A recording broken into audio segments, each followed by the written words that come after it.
7, 6, 5, 4, 3, 2, 1. You'll never have the sacred stone. Oh, this you crazy mother.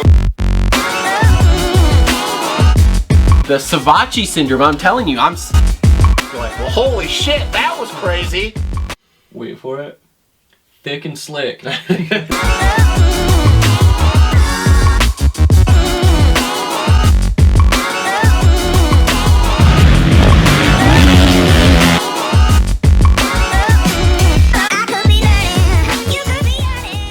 Yo, what is up, everyone? Welcome back to another episode of the Moto Aftermath Show. This is episode number 214, and we are here to wrap up another season, another well, not really a year.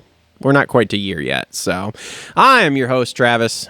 We are here in the Moto Aftermath Show studios, being hosted generously by one of our presenting sponsors, TLR Coatings, in their shop. So, this is great. We have a nice studio now-ish. Had it for a while now. This is kind of good. Talk again. I feel like you're... Can you hear me? Yeah, I'm going to turn you up just a smidge. A little bit. Just a bit. There you go. There we go. There you go. Turn up the snare. I have no snare in my headphones. Okay. All right. There we go. Anyway, sitting across the table from me on this episode here, as always, is co-host Justin. Hi. What's up, buddy? Well, we've been hanging out. Yep. So as per always, we got to act like we haven't seen each other, but we've really been talking for like the last hour and a half. It's really weird, though, because after the MX of Nations preview show and then wrap up, we aren't going to be doing these shows for a while. I mean, we'll see each other, but like not on a consistent basis like we do throughout the summer. We're going to have to do World Supercross, man. Oh, yeah. Well, I mean, that's only 3 rounds, though. I mean, it'll give us stuff to do, but I mean, like, I feel like that all of December stretch outside of the preview show, we don't really... Well, yeah. Well, that's like 2 weeks because usually it's like midway through December. Yeah. We do that. I mean, we'll see each other more this offseason than we normally would. Which will be essentially when we get back from our trip. Yep. So because we pretty much will get back from Florida and then like have a week and then we'll be probably the following weekend we'll probably have to do it. Christmas would be 2 weeks after that. Yeah. So basically, yeah. But anyway, and so all 3 rounds of World Supercross are in October, right? Yeah, the first one's October 8th. Yeah. So we I think it's October 8th.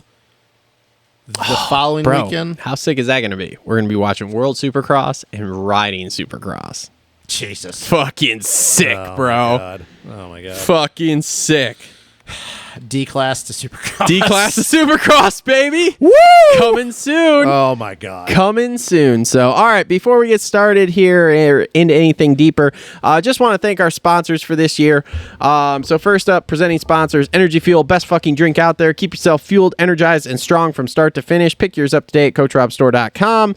Also want to thank Premier Custom Trailers. If you need a trailer, commercial or residential, Premier Custom Trailers has what you need. They work with the best manufacturers in the industry, specialize in all your trailer needs, sales, service, parts, or rentals. They do it all. PremierCustomTrailers.com, located 5 minutes south of Kalamazoo on US 131 in Schoolcraft, Michigan. They put the custom in customer service.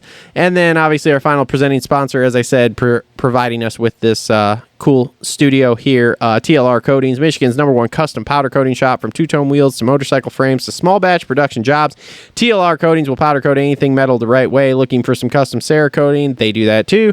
TLR Coatings, serving Southwest Michigan and surrounding areas for over 5 years. Check them out at TLRcoatings.com or on all the major social media networks at TLR Coatings. And we do shipping also, so if anyone is looking for shipping, we're here for it, bro. You can ship us your parts. Also on board with us here this week, we have Holster Co. for our Reload Rant, which I had a really good one, and now I can't remember. So my Reload Rant right now is I can't remember what my really good Reload Rant was. Oh, God. Anyway, Alias Sport, Dirt Bike Depot, JT Cycle, going to be bringing us the 450 class review here for the year. Adept Creative Co. helping us out with our graphics, which we got some sick graphics coming up on a sick CRF 110 build. So keep your eyes on the channel. Make sure to like, subscribe, and comment. And yeah, like I said, really subscribe because that's going to be a sick little build we're going to do on that thing.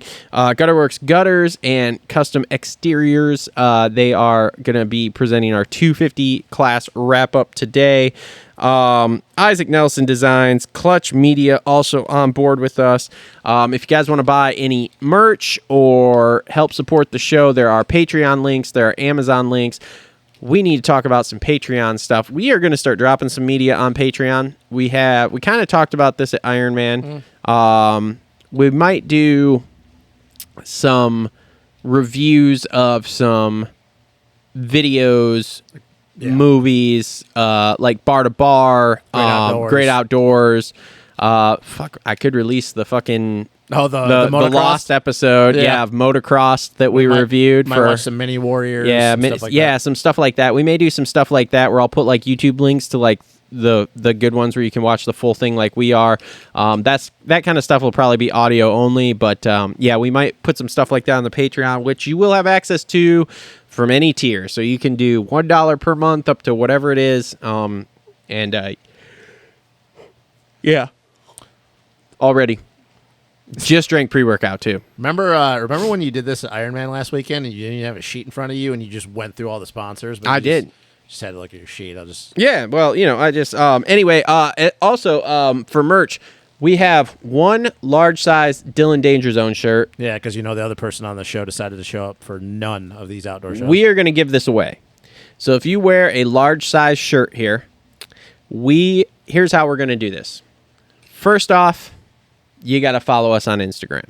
Mm-hmm. Second off, you got to comment on the post this week for show 214, because I'll put up a post for show 214. You got to comment on there. You got to follow the page. You got to like the post. And the best comment, I will choose some of the good ones. I will send them to Justin, and we will decide. And whoever makes the best comment will win one large size Dylan Danger Zone shirt 2022 outdoor tour that we made for this year, because we have this extra one here. Yep. That's what we're doing. That's the giveaway. So Instagram, follow, like, comment on show 214 post. Not that hard. Best comment wins. Then you get a cool shirt. And I don't mean best comment like, oh my God, Justin has a huge penis and he's fucking gorgeous. Jesus Christ. That will actually probably get you eliminated right away. Yeah, you're actually like what I really want to hear is I want you to talk shit about either Justin or Cole or both of them. Or Travis. Yeah. Yeah. Not about me. That will also get you probably blocked. Actually, look, I know you guys won't talk shit about me either because you guys have started to like me more. So basically, it's just talk shit about Cole. No, mostly Justin. No, Cole. So anyway, so giveaway there. Let's see. Like I said, make sure to like, subscribe, comment. Make sure if you're listening on podcasts, leave us a review. 5-star review would be very helpful. Oh boy. Last show of the year, we can't get through the yawns, man. We can't even do this. Can't even do this. Okay. All right. So show 214 here. We are going to wrap up the Lucas Oil Pro Motocross series here. We're going to talk some silly season stuff. We're going to talk some online drama stuff. Hopefully at some point I have a reload rant here. I can't think of one. I didn't really have one, to be honest with you. Dude, the one I had this week, I was listening to something. It was so good. Oh, it wasn't actually about the broadcast? No. It was about something else? No. Because usually most of the time when we do these reload rants, they've been about the broadcast. No. It had nothing to do with the broadcast. It was something completely different. Okay. I don't remember. Okay. Hopefully something Maybe triggers as we it. talk, you'll figure it out again. Hopefully. Yeah. Okay. So do you want to start with the off-brand stuff or you want to start with the reviews? Let's go with the review, and then we'll do the off-brand because it gives us more time with the off-brand if we kind of got some cool shit to talk about. Okay. So we'll jump into the reviews here. Before we get started on the individual classes, big topic this week, heat in shorter motos. Go. I told you. We've talked about this. I told you I didn't like it. Like, look, I am all for rider safety. I could go down a whole path of about 10, 12 years ago when we were losing a lot of people. A hero of mine growing up, most of the people know this name, Josh Lichtel. He passed away at Redbud from a heat stroke. There was other factors, but it was a heat stroke.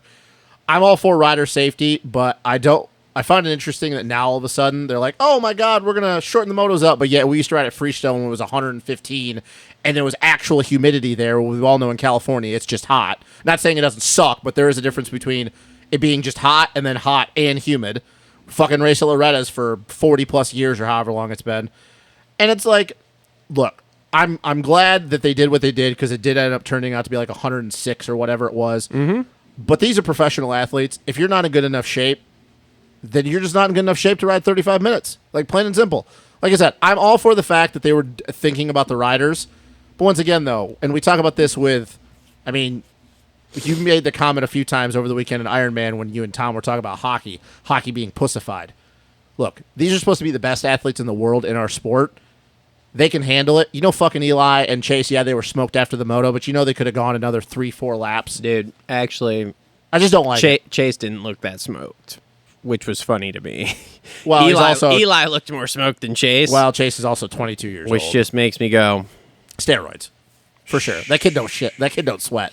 Anyways, though, so I'm conflicted. I like the fact that they were thinking of the riders, but also, come on, man. Like, it's not like we've never fucking ridden in the heat before. It's just, it's annoying. I did make the point in our group chat about, like, well, haven't we done this before? And you were like, no, we've never done it. We have done it, but it's been for mud and rain stuff, which is totally different. That clicked in my head. I was like, oh, okay, yes, that makes sense. Yeah, and if you're doing it like, if you feel like lightning's coming in. Yeah. But we've never, ever shortened the motos for heat. I'm not kicking a gift horse in the mouth here, okay? I'm all for the rider's safety and saying, like, okay, like, and from what I understand, it wasn't like when we first started talking about this in the group chat on it was Tuesday, Wednesday, something like that. I don't think they decided it until like Friday afternoon. The way Weege talked on the Weege show, there were meetings happening at the track with everybody. That two of the big reasons why they had to get the go-ahead for this was from Honda and Yamaha. Honda and Yamaha had to be on board with it. Yeah. Because, like, which makes sense. If they wouldn't have been on board with it, I don't know if this would have happened. Probably not. If they would have been like, nope, sorry. Like, we have a 450 championship to decide. You're not going to take that. So, like I said, I'm happy that they were thinking of the riders, but also I'm a little annoyed because it's like, dude, look, if you can't go 35 minutes in the heat, that sucks for you, but that's part of being a professional athlete. Like, that's what separates the guys who are good and the guys who are just okay. If you can't do it, and then Cole made the point about Grant Harlan, which oddly enough, Grant Harlan had his best fucking weekend he's ever had. Yeah. Thanks to Chris Kiefer testing. Yeah, Kiefering testing. But shout out. Like, he was like, oh, well, Harlan and this, and Kev's in the same way, and all these different privateers. We could go down the list of guys we know that can't train during the week. Okay, yeah, I understand that, but that's also not guys like Eli Tomac, Chase Sexton, Christian. It's not their problem. Yeah. It's not their fucking problem. So, like, I'm glad they were thinking of the riders, but I also hate it to my core because it's like we've never done this before. Dude, back in the day, it was fucking 40-minute motos. Hey, you want to know what solves this? What? Supercross only. No problem. Yeah, unless they start making, dude, it's actually going to be a little interesting if Supercross in the middle of summertime, because riding a Supercross track in the middle of summertime is fucking terrible. Speaking of the short motos, though, and people hating it, who was it? Was it Rick Johnson? There was one of the old guys. Oh yeah, was online, hated fucking just ripping it. Like, oh yeah, this of course, is horse shit. You kids are fucking pussies. Of course, it's old school. And if it's like hilarious. if it was Rick Johnson, I'd be like, dude, he can talk, he can say it, say whatever the fuck he wants to. Yeah, I don't. And if Jeff Stan would have said it, it'd have been the same fucking thing. Stan was probably fucking livid. You want to talk about a dude that like eats, breathes, and sleeps training? Stan's probably I wish I could remember who it was. There was somebody. I feel like it was on one of the shows I was listening to. But Stan was probably watching that, going, "You fucking pussies." Oh yeah, 100%. Like I said, I'm glad they were thinking of the riders, but it's like, dude, come on. Those old school guys were ripping 40-minute motos at their tracks, at their houses or whatever. With no fucking... He's my new favorite, by the way. That fucking guy is he's a good guy to look up. He talks about how fucking sissy these boys are. And you know what? I fucking love you. Here you go. Here you fucking go. I fucking love you. So. And like I said, I know that people are going to be on one side or the other with this, but don't come and be like, well, things are different nowadays. Dude, riding a dirt bike is still fucking riding a dirt bike. It doesn't matter how fast or slow they are. Like I said, dudes used to do fucking hour-long motos way, way back in the day. So don't give me this fucking heat's heat. It don't matter how fast or slow you're going. Fucking riding for an hour, 45 minutes, it still fucking sucks. So I don't want to hear, oh, well, this is a new day and age. It doesn't matter, dude. This is why I'm a fair weather rider. Well, you're also not a professional motocross rider. This is also true. Heat stroke doesn't do anything for me. No, it doesn't. You really don't fucking make any money. Actually, you lose money if you have a heat stroke. Yeah, so...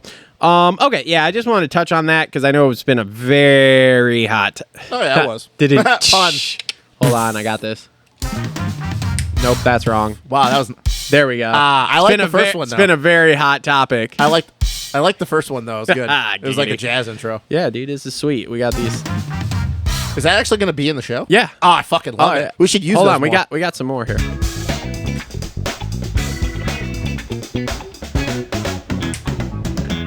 And we just lost 10 subscribers. Good. Oh my god. Okay. Wow, that's just us man. being fucking nerds right now. No, so we can actually change those too, by the way. So I don't know pretty how cool. I have to get the manual out and look, but yeah, so we can change them. This is, there we go. Okay, cool. All right, let's get in this. You want to start with 250s or 450s? We've been doing 450s, so we might as well do 450s. All right, let's start with 450s. Brought to you by our friends at shit. Oh, I don't know if I said the dirt bike deco earlier. Okay. Oh, fuck. Hold on. Wrong sheet. There we go. Brought to you by our friends at JT Cycle, serving Battle Creek, Michigan for over 30 years. Stop in, check out their full selection of Beta, Gas, Husky, and Suzuki motorcycles and power sports products, which I need to because I need an electric bike. Anyway. Need something for around the house to help keep things nice and trimmed up? They have that too with a full lineup of Echo, Aaron's, Gravely, and Simplicity. Visit jtcycle.com or follow them on Instagram at jtcyclebc, which, by the way, went riding on the kids' bike the other night, and that fucking thing still doesn't work. It's awesome. She rode the first one and it was fine, and then the second time she went to ride, I was riding the pit bike beside her and trying to get her stand up going through the little rollers that they have on the kids track there. And then, she was going so slow. The thing, didn't want to idle. And then would just die. Sweet. Gotta love P-dubs. Yeah, so now I got to play with the car, which I'm, a little unhappy about because I just got the bike back from the last time it didn't work. And we haven't rode it until literally then. Now it still doesn't work. And you want to know why I'm going to an electric bike? Because you don't like carburetors? Because I'm going to play with fucking carburetors till she's old enough to get on something with fucking fuel injection. Yeah. God, I wish we were big enough to ride a 110. One day. One day. All right. 450s here. So, well, he did it. Fucking Eli. Fourth title, which is fucking hilarious here. As much shit as we have given him over the years about choking and not being able to put it together, and now you're talking 2 Supercross, 4 outdoor titles, 4th all-time wins. He's now one of the greats. He went from holy shit, he can't put a season together to now he's one of the greats. It's unfucking believable. Right now, it's still, take Ricky out of it because fucking Ricky's just Ricky. But if you're talking about just American side, our side of the pond, yeah, he's getting up there. He's getting closer. It's always going to be really hard for me to break into that top 3 of Ricky, Stu, and RV. But he's fourth. He's fourth. And you can talk about the top. Take Ricky out of it. And you want to talk about Stu and RV. You can put them in whatever position for different reasons. Yeah. If you want to talk about titles, yes, Eli has more titles than Stu, but Stu brings a different thing to it. But for me now, Eli is solidly fourth. There's no ifs, ands, or buts. He's fourth.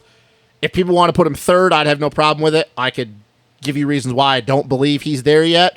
But he's fourth, and it's a solid. There's no ifs, ands, or buts. He's fourth, and that's where he is for me. Like I said, I know people would put him higher, and that's fine. I wouldn't argue it. I could give you reasons why. But yeah, dude, he's in that fucking stratosphere of one of the all-time dudes. Yeah, there's just no ifs, ands, or buts. And not to say that the winning that title, it wouldn't have, you could still give reasons why you could put him in that all time, but winning that title yesterday, if this was the line and he was right there, that fucking sent him over the line. And that first moto was so fucking beautiful because, first off, he's done everything. Him and Sexton get a start and are 1-2, and I'm just dude, thank fucking God. Stu's praise Jesus. Praise Jesus. Dude, I fucking love Stu in the booth. Stu is great. We could do a whole thing on that. I love Stu in the booth. Yeah. I hope we get him for Supercross. I know that'd be harder. Yeah. They got to put him in a Supercross booth at some point. Dude, I love it. But, dude, Malcolm, get the fuck out of the way. Malcolm, move. Anyway, sorry. Anywho, but yeah, so, we couldn't have wrote it up any better. No, that was a script. Yeah, as far as them getting a 1-2 start. So neither of them have to come through the pack. We don't have anything like that. Neither of them crashed the first moto. Nope. Literally just, and I give it to Sexton too, because he owned it after the moto of yep, I did not get through those lappers well, and that cost me. Now, is that what really cost him? I'm not really sure. Maybe. Eli did what he's done a few times this year. Ironman, Millville. You could talk about it in a few different rounds. He kind of did it at High Point to a smaller extent. He bided his time. Yep. And I was talking to Wyman about this before I came here. Eli is not thrown away so many titles, but he's put himself in holes for. Ultimately, he's won those titles, but he's put himself in holes during outdoor title series that were unnecessary because maybe he was going a little bit over the limit and maybe spending himself, hitting the ground, whatever. And he's done everything perfect this year, dude. Yeah. And I know this is a cliche and people fucking hate it, but it's the most basic way of explaining this. He's known exactly when to sit behind Chase, watch his lines. Yep. And he even made the comment, they made the comment in the broadcast that, like, Eli said this to Weege, like, hey, I kind of watch him and know, like, hey, he's starting to drop off a little bit. Now I can push forward. But Eli is really doing that. He's sitting, because people say that shit all the time, but Eli's really doing it. He's like, hey, I know I'm faster here. I know if I pick it up a little bit because I conserve energy, I know how to do that now in my career. I can close the gap. If I'm getting roosted, we're getting into lap traffic, it's getting a little bit sketchy, I'll drop back, give him a little bit of time. It gives me time to breathe. Yep. I'm going to go push forward again. And then when we get to that certain little window, I'm going to drop the hammer, and I'm going to go around him. I'm going to sprint a little bit, and then I'm going to manage the race. Yep. Because here's the thing. Eli's at that point of his career. He can fucking do that. Not a lot. Everybody that watches the show knows that I've been so critical of Eli his entire fucking career. Yep. But Eli this year, in my opinion, outdoor at Supercross, he won the title, but that's unfolded a little bit different than this. Eli rode one of the most beautiful fucking outdoor seasons I think I've ever seen with how he approached every fucking race. Yep. And go watch Stu's rewind of, it was Iron Man, where he talks about this, about what Eli has done. And he'll back that up even further.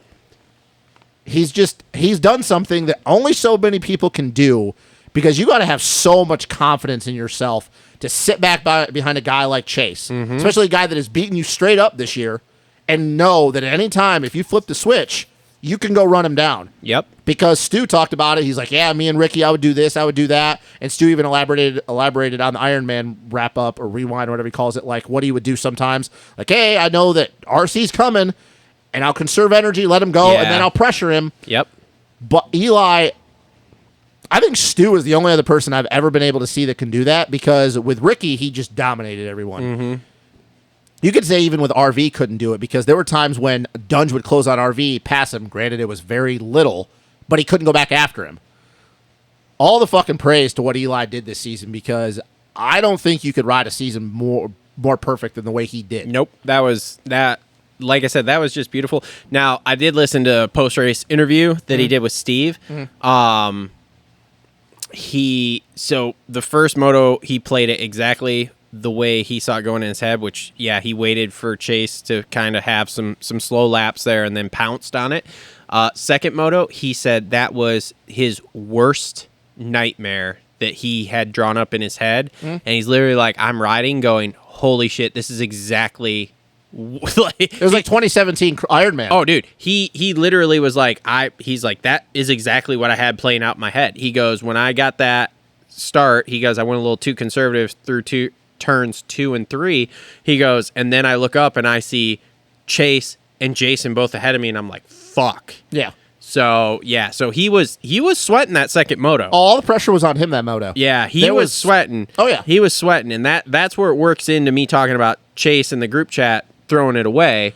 But I don't agree with the choked part, though. Can I explain? Go ahead, but then can I explain to you why I don't believe he choked? So here's the thing: I have now seen a different angle of that first crash they had.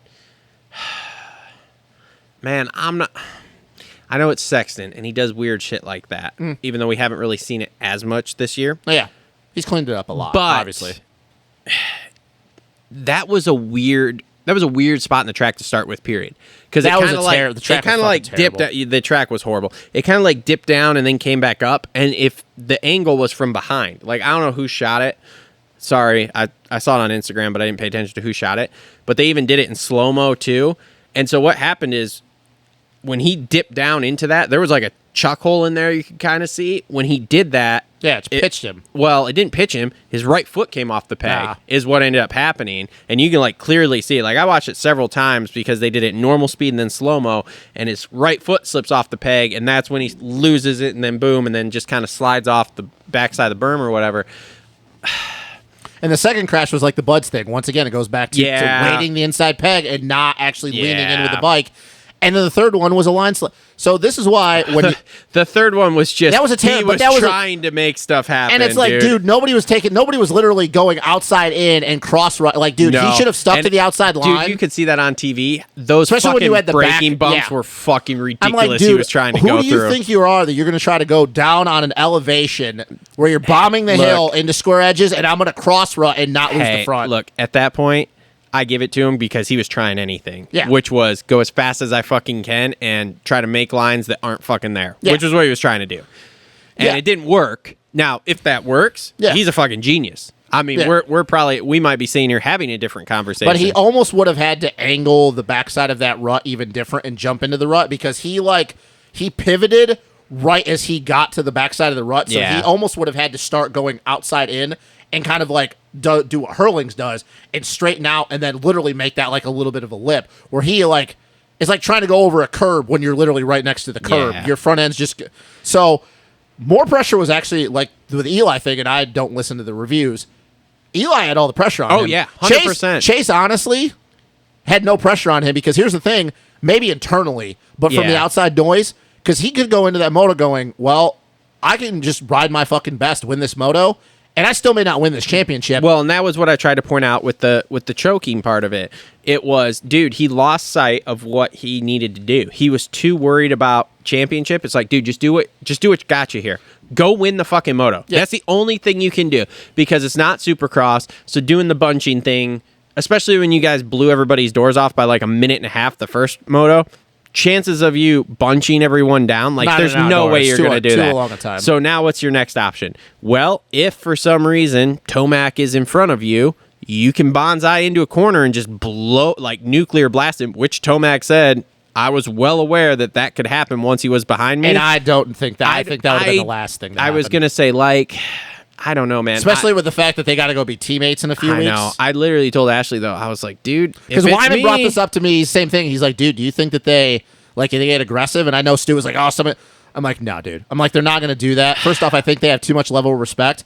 And the fact that they got to go be teammates in a few weeks. There's a lot of respect there. And, like, I have a lot of respect for both of them. But, dude, $1 million in a title, I'm like, I'm probably sawing off your front fucking wheel, dude. Oh, well, and we'll get to this. In fact, I'm probably just stuffing it into the side of you no matter where I hit you. I just think that Chase we're just going to see what happens. I think that Chase is so still early in his 450 career that I don't think he would want to try to go down that road.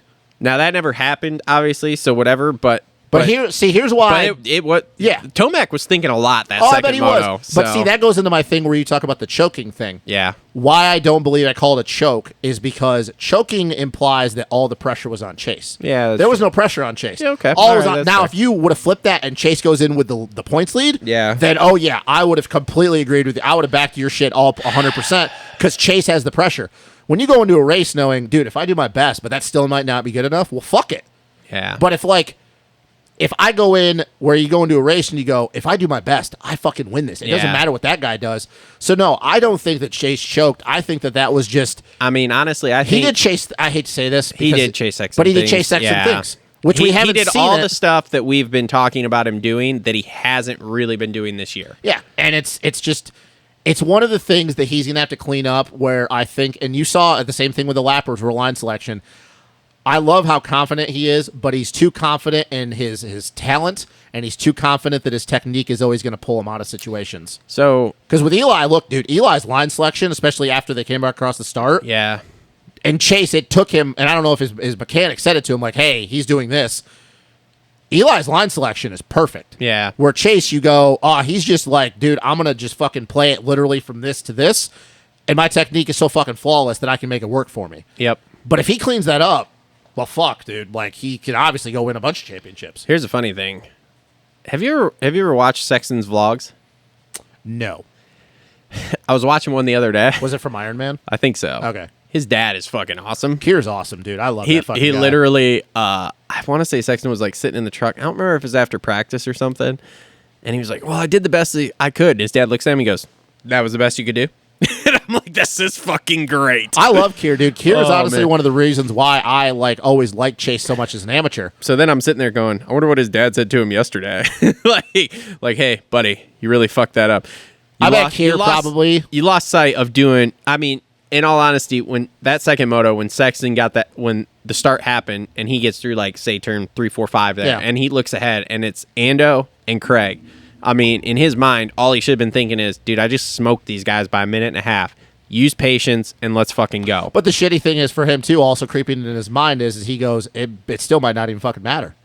Because that's the thing is where, like I said, Eli had all the pressure because Eli, let's be real, he's been in situations where he's fucked things up. He's going, don't fuck it up. Don't fuck it up. Don't fuck it up. Yeah, but like I said, his only option was win. That second one was to win it. And like I said, the first moto he put himself in a win it or nuke him. And but I don't know that he's got the skills to nuke it. And to be honest with you, though, after watching what Eli did to him the first moto,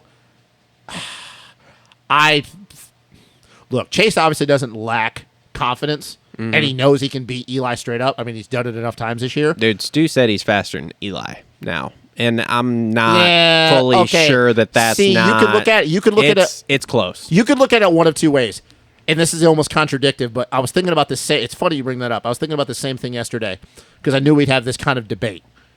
Chase, you could maybe say, is faster over a moto, which is weird because Eli just won the title. But I will still take Eli on any given lap to go 2 seconds faster. Yeah, that's a fair point. But it's how you want to look at it because there's multiple ways of looking at it. So like it's weird to think that like it's weird to think that like Chase is like possibly faster through a whole moto. Yeah. Because Eli just done on the title. But the thing though is it's kind of an old cliche. It doesn't matter if you win by a mile or whatever. Inch or mile. Vin Diesel. Yeah. But Eli has put himself in a situation where if I just go this fast in the middle of the moto, it doesn't matter that he's been better than me 99%. Yeah. I mean, look how many fucking times Ricky did it to Stu. Stu was faster almost the whole moto, but Ricky was just there enough at the end. So whether you want to say that way or not, it doesn't really matter. Eli won this title, but this is a good look for Chase. And I want to talk about a little bit of this when we get to the end of it, when we talk about some like off-season stuff. But with what's coming up, Chase has got a whole lot of motivation, even with Eli not being there now. So we can talk about that a little bit when we end the show with off-season shit. But like, because Wyman, he's like, well, you know, what do you think about the motivation thing? Like now, like if he loses to Eli, because this was Friday night, and I go, oh no. I go, Chase has no problems with motivation moving forward because there's a kid coming up, reason why he's leaving a certain team. Oh, well, yeah, we're going to get to that later. It's gonna... Here's, you want to know the first thought that crossed my mind yesterday after it was all over? I go, Chase will just go out and 1-1 his motos at Designations. We'll talk about that. Strictly to stamp, to stamp this and be like, yeah, you guys thought I wasn't the fucking best. Look what I just fucking did. And we're going to talk about that too, because that could go one of two ways. It either could happen, or he could fucking grenade him. Like honestly, it will not surprise me if he yards everyone. It won't me either, but it also won't surprise me if he arrows himself into the ground doing that too. Could happen too, but because when you start pushing that fine line, But anyways, we'll talk about this when we talk at the end of the show. But yeah, like I said this to Wyman, I was like, dude, trust me. There's a kid coming up right now that Chase isn't going to lack motivation. Look, he may have just lost to Eli, but trust me, with the kid that's coming up that's basically taking his spot, his motivation is going to be, well, I'm just going to go fucking beat him all the time. It doesn't matter that I didn't beat Eli. So Chase has no motivation problems moving forward in his career. Nah, I don't think he's got any of that. Another thing I wanted to point out here that I had notes on as far as this goes here, you go back, and you know we always talk every point matters. Oh yeah, you could talk about it. You go back to Thunder Valley. Yep. Well, Millville wasn't so much, but the one that still cost them 3 points. Yeah, but the one that a lot of people have brought up is still Thunder Valley. That last lap crash. There's 3 there, doing chase and then the jumping on the light that they penalized him a point. I mean.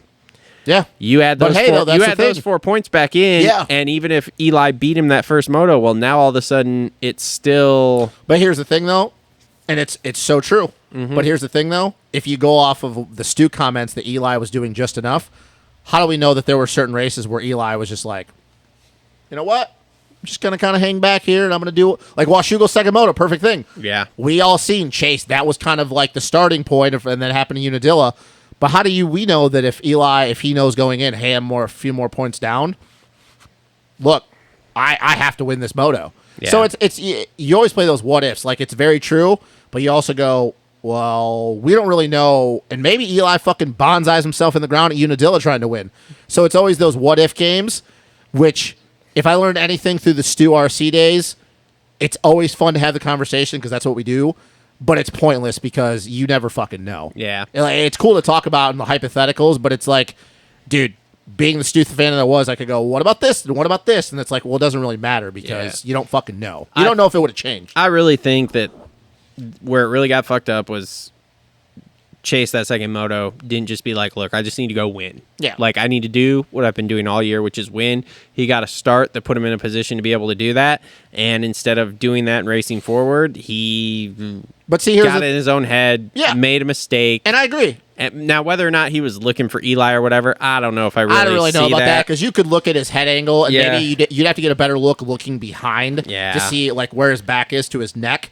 But like I looked at it and I even slowed it down and I'm like, dude, that just like if you look at Chase, like I said, it was a chuck hole in that weird spot there. But if you look at Chase, it's hard to determine that because even though his neck is always very sturdy, it doesn't move side to side. He rides with his head down just a little bit. Yeah. So it's very. But once again, though, it goes back to, dude. Honestly, though, I don't think it would have mattered because he goes out and wins. Let's be honest, Eli was getting second, so it wouldn't have mattered. But like I said, Eli was doing a lot of thinking there, and he knew the pressure was on him because he like I said, he was nervous that like he knew Chase could get those guys. Yeah, of course. He had no doubt Chase could get those guys and run away. And then it's okay. Now I gotta get to second because if I don't, and he's like, dude, Ando's good. Yeah. Like I give Eli a lot of credit because he, number one, praised very highly Chase, and then he was also praising Ando of like, dude, I knew Ando could get away too, and he wasn't gonna make it easy on me to get around him either. So I was in trouble. Yeah. Yeah, I mean, like I said, you could look at it a bunch of different ways, but I was just going in. He said too. He was marking Chase after Chase ended up behind him. He went by him and was like, "Oh, okay, there he is." He's like, and because Steve asked him, he's like, "Did you know he was catching you?" And he's like, "Yeah." He's like, "I was marking him the whole fucking race." Oh yeah, He's like, "I knew he was coming." He's like, then he went down the second and third time, and I was like, "Okay, cool." Like that makes things a little easier, but. Yeah. I just, as crazy as it is and as critical as I've always been of Eli, after he won that first moto, I honestly kind of went, well, that's the title. Yeah. I mean, I pretty much thought it was wrapped up too. Something crazy would have had to happen. Chase would have won. Almost there, but if Chase would have won, I'd have been going, oh boy, this second moto is going to be a fucking dogfight. Dude, but the moment Eli won, I was like, it's over. I was like, especially when they go win by a minute. Yeah, and Chase made a push, man. He did. Like, he was coming back. He pumped up 20 minutes into that first moto. Oh, yeah. You could, well. But he did what he always did. He relaxed when Eli got out in front of him. He's like, okay, now I'm going to do what he did at Washougal. I'm going to pick up on his lines. I'm going to figure out some lines that work for me that are close to his, and I'm going to go back after him. Mm-hmm. It's almost like that, like, oh, shit, the pressure's off. He's around me now. Now I can just go chase him down. Mm-hmm. Which is going to be really interesting to see moving into Supercross if he plays it that way. I almost want to see Chase play Supercross the same way he did in outdoors. Get a start, and then if he knows, like Eli or Ando's behind him, let him go. Let him fucking go. Because I'll be honest with you, Supercross, I think Ando, outright speed, is the fastest of all them, but I think Chase is faster than Eli outright in Supercross. I think that Eli just, this is not taking away from, Eli was super fucking consistent and did what he needed to do all of Supercross, but I almost feel like Chase, like if Eli gets around him in Supercross, Chase can go, I know how to do this now. Mm-hmm. I'm going to let him go, and I'm going to pick up on what he's doing, and I think that will work better for him in Supercross. Dude, is it wild that a guy who only won one 250 moto in his outdoor career has now, now it's third year 450s is fucking winning how many motos and literally battling with one of the greats? 10 motos this year? Something like that. Yeah, 10 because Eli won 11. So he only won 8. Somebody was counting on one of the shows. I think it was 8. I thought they both won double digits. No, I don't think so. I think he only won 8. So who won motos this year? I thought it was only 3 people. I thought Eli, Chase, and Ando were the only ones to win motos this year. No, Kenny won a moto. Yeah. So wait a minute. So no, they had to have won 10 apiece. Maybe. I don't know. Anyways, we'd have to look at it, but it doesn't really matter. The point is that, I mean, dude, Chase is becoming, he's becoming what we thought he could It's be. also really disrespectful because he also won 2 250 Supercross titles. The first one, kind of a gimme, but the second one, he fucking earned it. Yeah. But it's like, he's becoming the guy that we, like, kind of thought he was going to become. And, dude, the sky's the limit if he can just figure out that next part of it. Because it's going to be really fucking hard to beat him mentally now, knowing that he just went fucking 24 motos with Eli. So let me ask you this. If you're Forkner, are you sitting at home watching this just going, Jesus Christ, my life's a mess? Yeah, because he's going, fuck, dude, I used to handle this kid easily. Like, I should have had, like, 13 titles by now. I used to handle him. We came into the pros the same time. And the other thing, too, is he can be like, I was faster than him almost all the way through the 250 class. And then, like, what the fuck happened? Oh, speaking of, as long as we're in the middle. I already know where you're going. The new 250 rule? Oh, no. Oh, that's not what I was talking about. Oh, you haven't heard that? No, what's up with the 250 rule? So now, according to Supercross, apparently they're changing the rule that 35-year-old you can stay in the class unless you win the title, and then you have a year to defend it. But no matter what happens? No matter what. Well, no. If you don't line up the next year, you can still go another year. A la Justin Cooper and Colt Nichols. Bingo. Star's probably going, really, guys? Mm-hmm. You really fucked, like, really? You couldn't have waited. You couldn't have done this rule in 2023? Yep. Like, what the fuck? So, Bobby Regan is probably super pumped. Pretty much wide open unless you win a title. Bobby Regan was probably super pumped when he heard about that. Which is now we're going to have to start talking very seriously about creating a third class for kids to come into. Yeah, because we need a la EMX 250 class. See, here's the thing, though. Supercross, it would be a little bit harder to do that because there's a lot of kids. Outdoors, you could do it. Supercross would be hard because we've learned this over the futures. There are a lot of kids out there that have no business being on a Supercross track. So you'd have to structure the rules like how many kids are getting in the main. Because let's be honest, like I don't want to watch a fucking kid that's 25 seconds a lap slower than the leader. No. But I do agree with what you're saying, which is stupid because we've had this fucking conversation how many times since we've started the show. Yeah. Yeah, I want to. It may be a thing. I hope so. Dude, why don't you do it on Friday? Everybody's at the track Friday. Yeah. There's press day. There's what's it called? Yeah. I mean, now you can sell more tickets because you can sell Friday, Saturday tickets. Yeah, and here's the thing, too, is if you're some privateers, depending on if you get paid for this, I'm just going to go ride this. Mm-hmm. Because, I'm getting 20th and not really getting paid to get 20th in a 250 main. Yep. So I'll just go win this class. Yep. I mean, I like it. Fuck it, dude. I don't really give a damn. More racing is cool with me. I like it. But, yeah, that's definitely...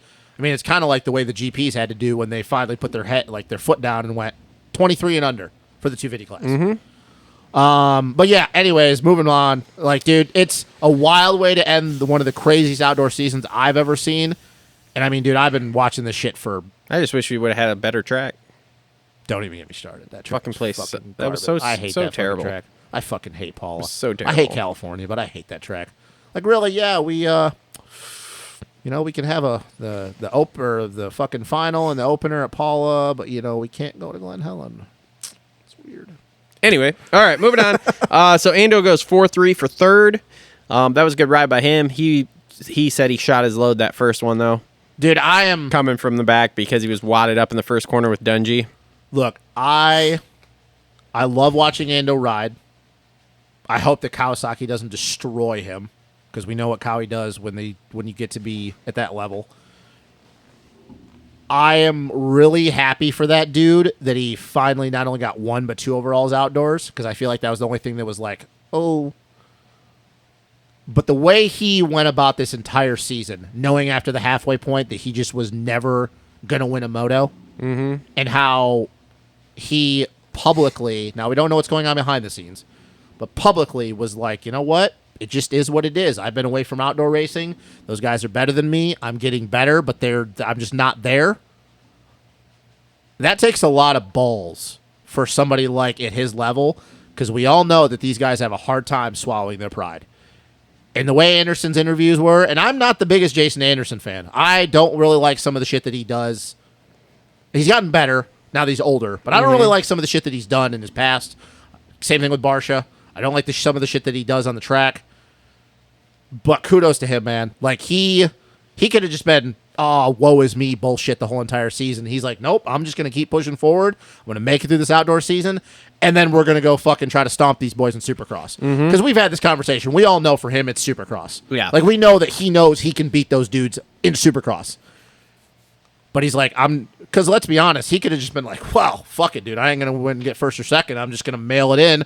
I got to ride next year. But he didn't, dude. He kept pushing, and he got fucking third. Congratulations to him. I know that was like fucking... So, funny story here. Okay. I don't know if you've seen the video. he can't ride a 250 for Designations because Pro Circuit and Cowie are fighting. Okay? But there was a video he put out the other day on Instagram riding the new 250.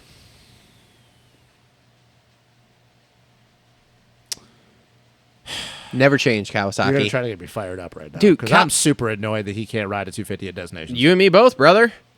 I'm so fucking... You and me both. I'm so fucking annoyed. Because that's a fucking... That right there is our bet. As we've all said, we need a 250 guy that can pass people. Because he'd have no problem. Because that's the thing, dude. That's what's... Because I don't have any faith that Cooper's going to run it in on someone and Ando would be like, go America.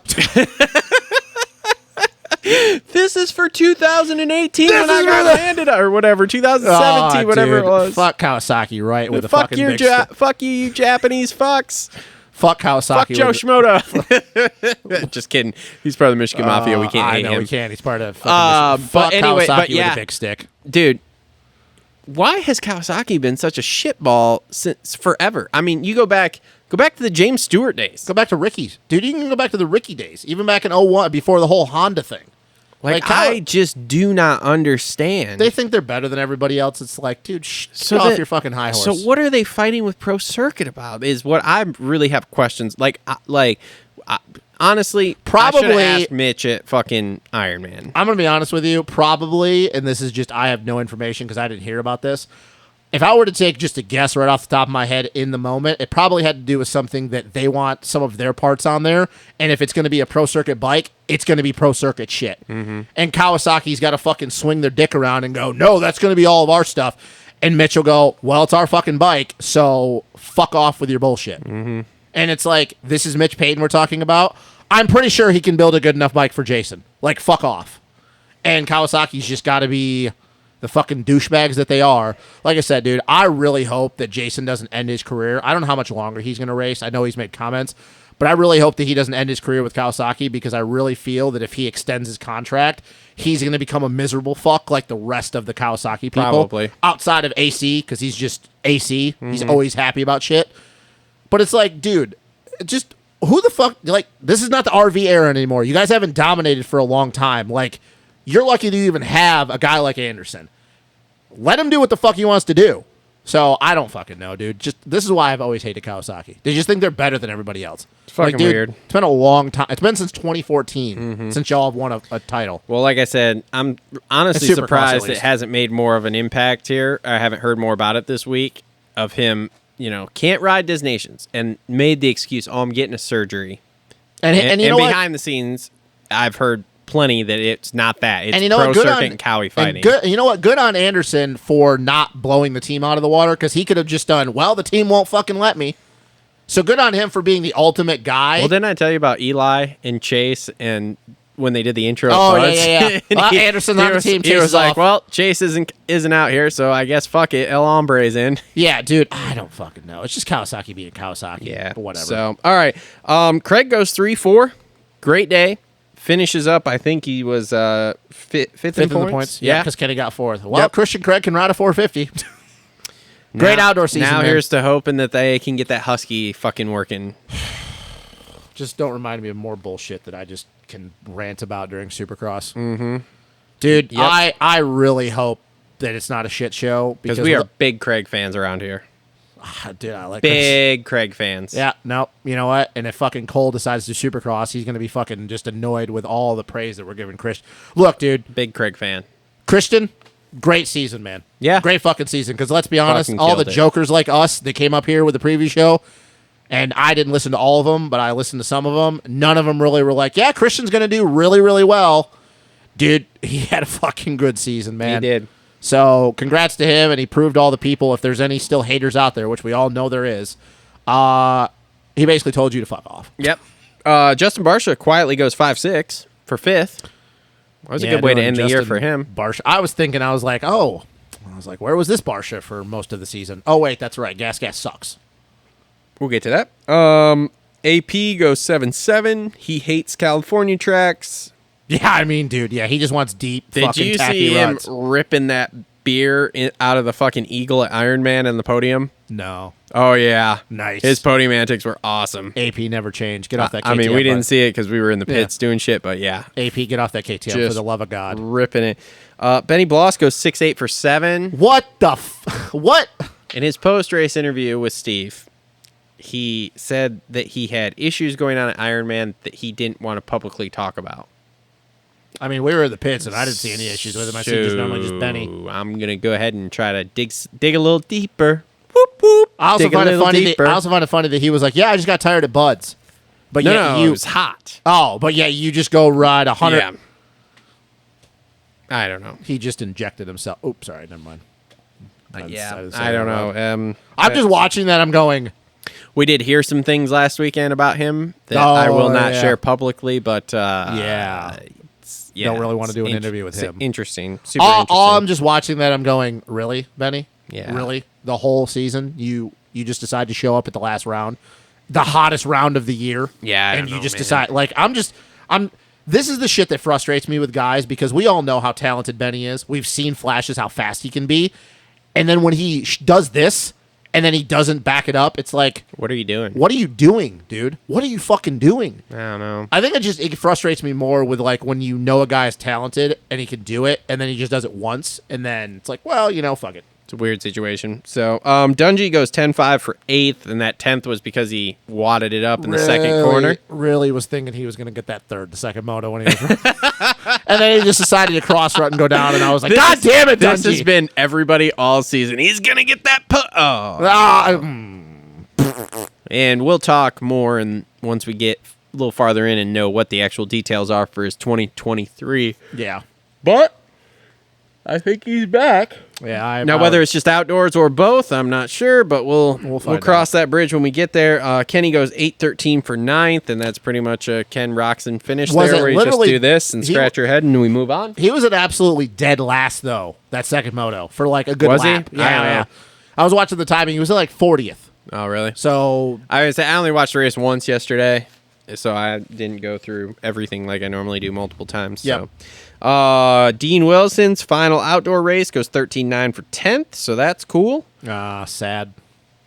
He's not sad about it. Well, he's not sad. I mean, he's dude, like, this is a great decision. Look, he's got a really hot wife right now, so she's really hot, even pregnant. Yeah. She's fucking fantastic. We're not gonna. Grant Harlan. Good for courtesy of Kiefer Inc. testing on a Honda, not even a Kawasaki, on a Honda. Well, I mean, 1211. I mean, dude, he was riding. I mean, he's been riding a stock Cowie 450, so he's probably like, oh man, this thing can turn. This thing can Good turn. for him, man. Good for him. Let's see here. Okay, quick fire here. Noren goes 9.14 for 12. McElrath 16.10 for 13. Marshall Welton 14.12 for 14. Stu goes 15 DNS. Hating life, that second moto. Hating life. His brother made fun of him. His brother did make fun of him. That was awesome. Let's see here. Meshi goes 40.18. No idea what happened with that. Rod Bell goes 18.28 there for 21st. Let's keep scrolling here. Anybody else? Anybody else? Anybody else? Kessler went 36 DNS for 41st. And Troll Train, farewell tour, did not ride. Oh, some random kid from California, which I picked him on my fantasy team on a 350. Braden Lessler got in the top 20 that second moto, riding for AEO. Lessler. Lessler. There he is. Yeah. 2017 for 19th overall. Yeah, local California kid, I'm pretty sure. You picked him? Mm-hmm. Yeah. Got me a hundo points. Fuck you. Yep. Riding a 350. Anything else 450-wise you want to talk about? We got to take a break because I accidentally clicked something, so I don't have the 250 results here. Yeah, no, man. I just, great way to end the... It was a good season. Crazy season, man. For all the talk that as we going on with outdoors, with World Supercross, and comments we've made, our distaste for how the outdoor series is run. And next year we might actually be able to actually watch it on the app. Yeah, I canceled my shit right after those. I watched the motos. Tom was going to sign up for it yesterday to literally be able to watch yesterday. Yeah. Said it was $7. Yeah. Clicked all the way through. It's 12 something. He went, fuck you. Shocking. Wow. Anyways. Anywho. Yeah, dude, great season though. Wildest season. It's been a long time since we've had a season that intense. I'd probably have to go back all the way to the 2011 season between RV and Dunge and when Reed was leading. But yeah, man, it was a great season. I mean, crazy that it's already over with, but At any point, did you think they were going to lap into the top 10 that first moto? no, I thought we were going to get close. maybe, but they still had like a good 15 seconds before they were even going to get into the top 10. Once we started clicking top 20s, I was like, ooh. How crazy is though to think that okay, they won, they were up ahead a third by a minute, but yet Stu and Ricky would lap into the top 10 every weekend back in the day. It's fucking wild, but no, man, it was nothing really else on the 450 class, just a crazy fucking season. So yeah, that was cool. Yep. So, all right. So that's 450 wrap up. We're going to take a quick break because I got to pull the results back up for the 250s here. Then we'll come back. We'll talk 250s. We'll talk some silly season, some other things, and we'll be right back. All right. And we're back here. 250 race wrap up going to be brought to you by our friends at Worx. Check them out at gutterworksgutters.com. Kayla and Josh, great people. Exteriors, seamless gutters, all that kind of good shit for your home in the Southwest Michigan area. 250s here. Golden Jet. Golden Jet. Back to back, baby. And Dennis Rodman was there to help congratulate him. Ah, fuck all that. Oh, it's fucking great. It's fucking stupid. It's fucking great. Dennis Rodman in the booth. Rodman's a piece of shit. Talking it up. I muted that whole segment. Oh, my God. He's a piece of shit. Rodman's a douche. Do you know anything about Dennis Rodman? Yeah, he's not. I know. He's I don't a terrible know shit. fucking. He's friend. Never mind. Have you looked at him? Does he look like a wonderful person? No, he's not. That's why I Okay. was like, I don't really care that this dude is on here. Yeah, it was don't really weird. care. I like how they kept trying to play it like he was some sort of fan, and I'm like, I don't think that's the case. Myrtle just literally was like, yeah, this kid is a big fan of yours. Want a bunch of money? Yeah. Because Dennis Rodman didn't go there for free. I can fucking tell you that. You think the Wasserman Group is his manager? I don't fucking know, but Probably. maybe. I don't know So- what they're managing. He doesn't fucking do anything anymore. Yeah, he's Dennis Hangs out- Rodman. hangs out in China. Yeah. So Anyways. Anyway, so Jet goes back to back there, clinched it pretty easily, won the moto, and then He went was a fucking roadblock that first moto. then got third. Dude, the funny thing is he was super concerned about trying to help Hunter get second in the points. So Hunter must have top 2 bonus. Yeah. But he was a roadblock that first moto. Joe was Yeah. faster. Yeah. Oh, Way yeah. faster. Yeah.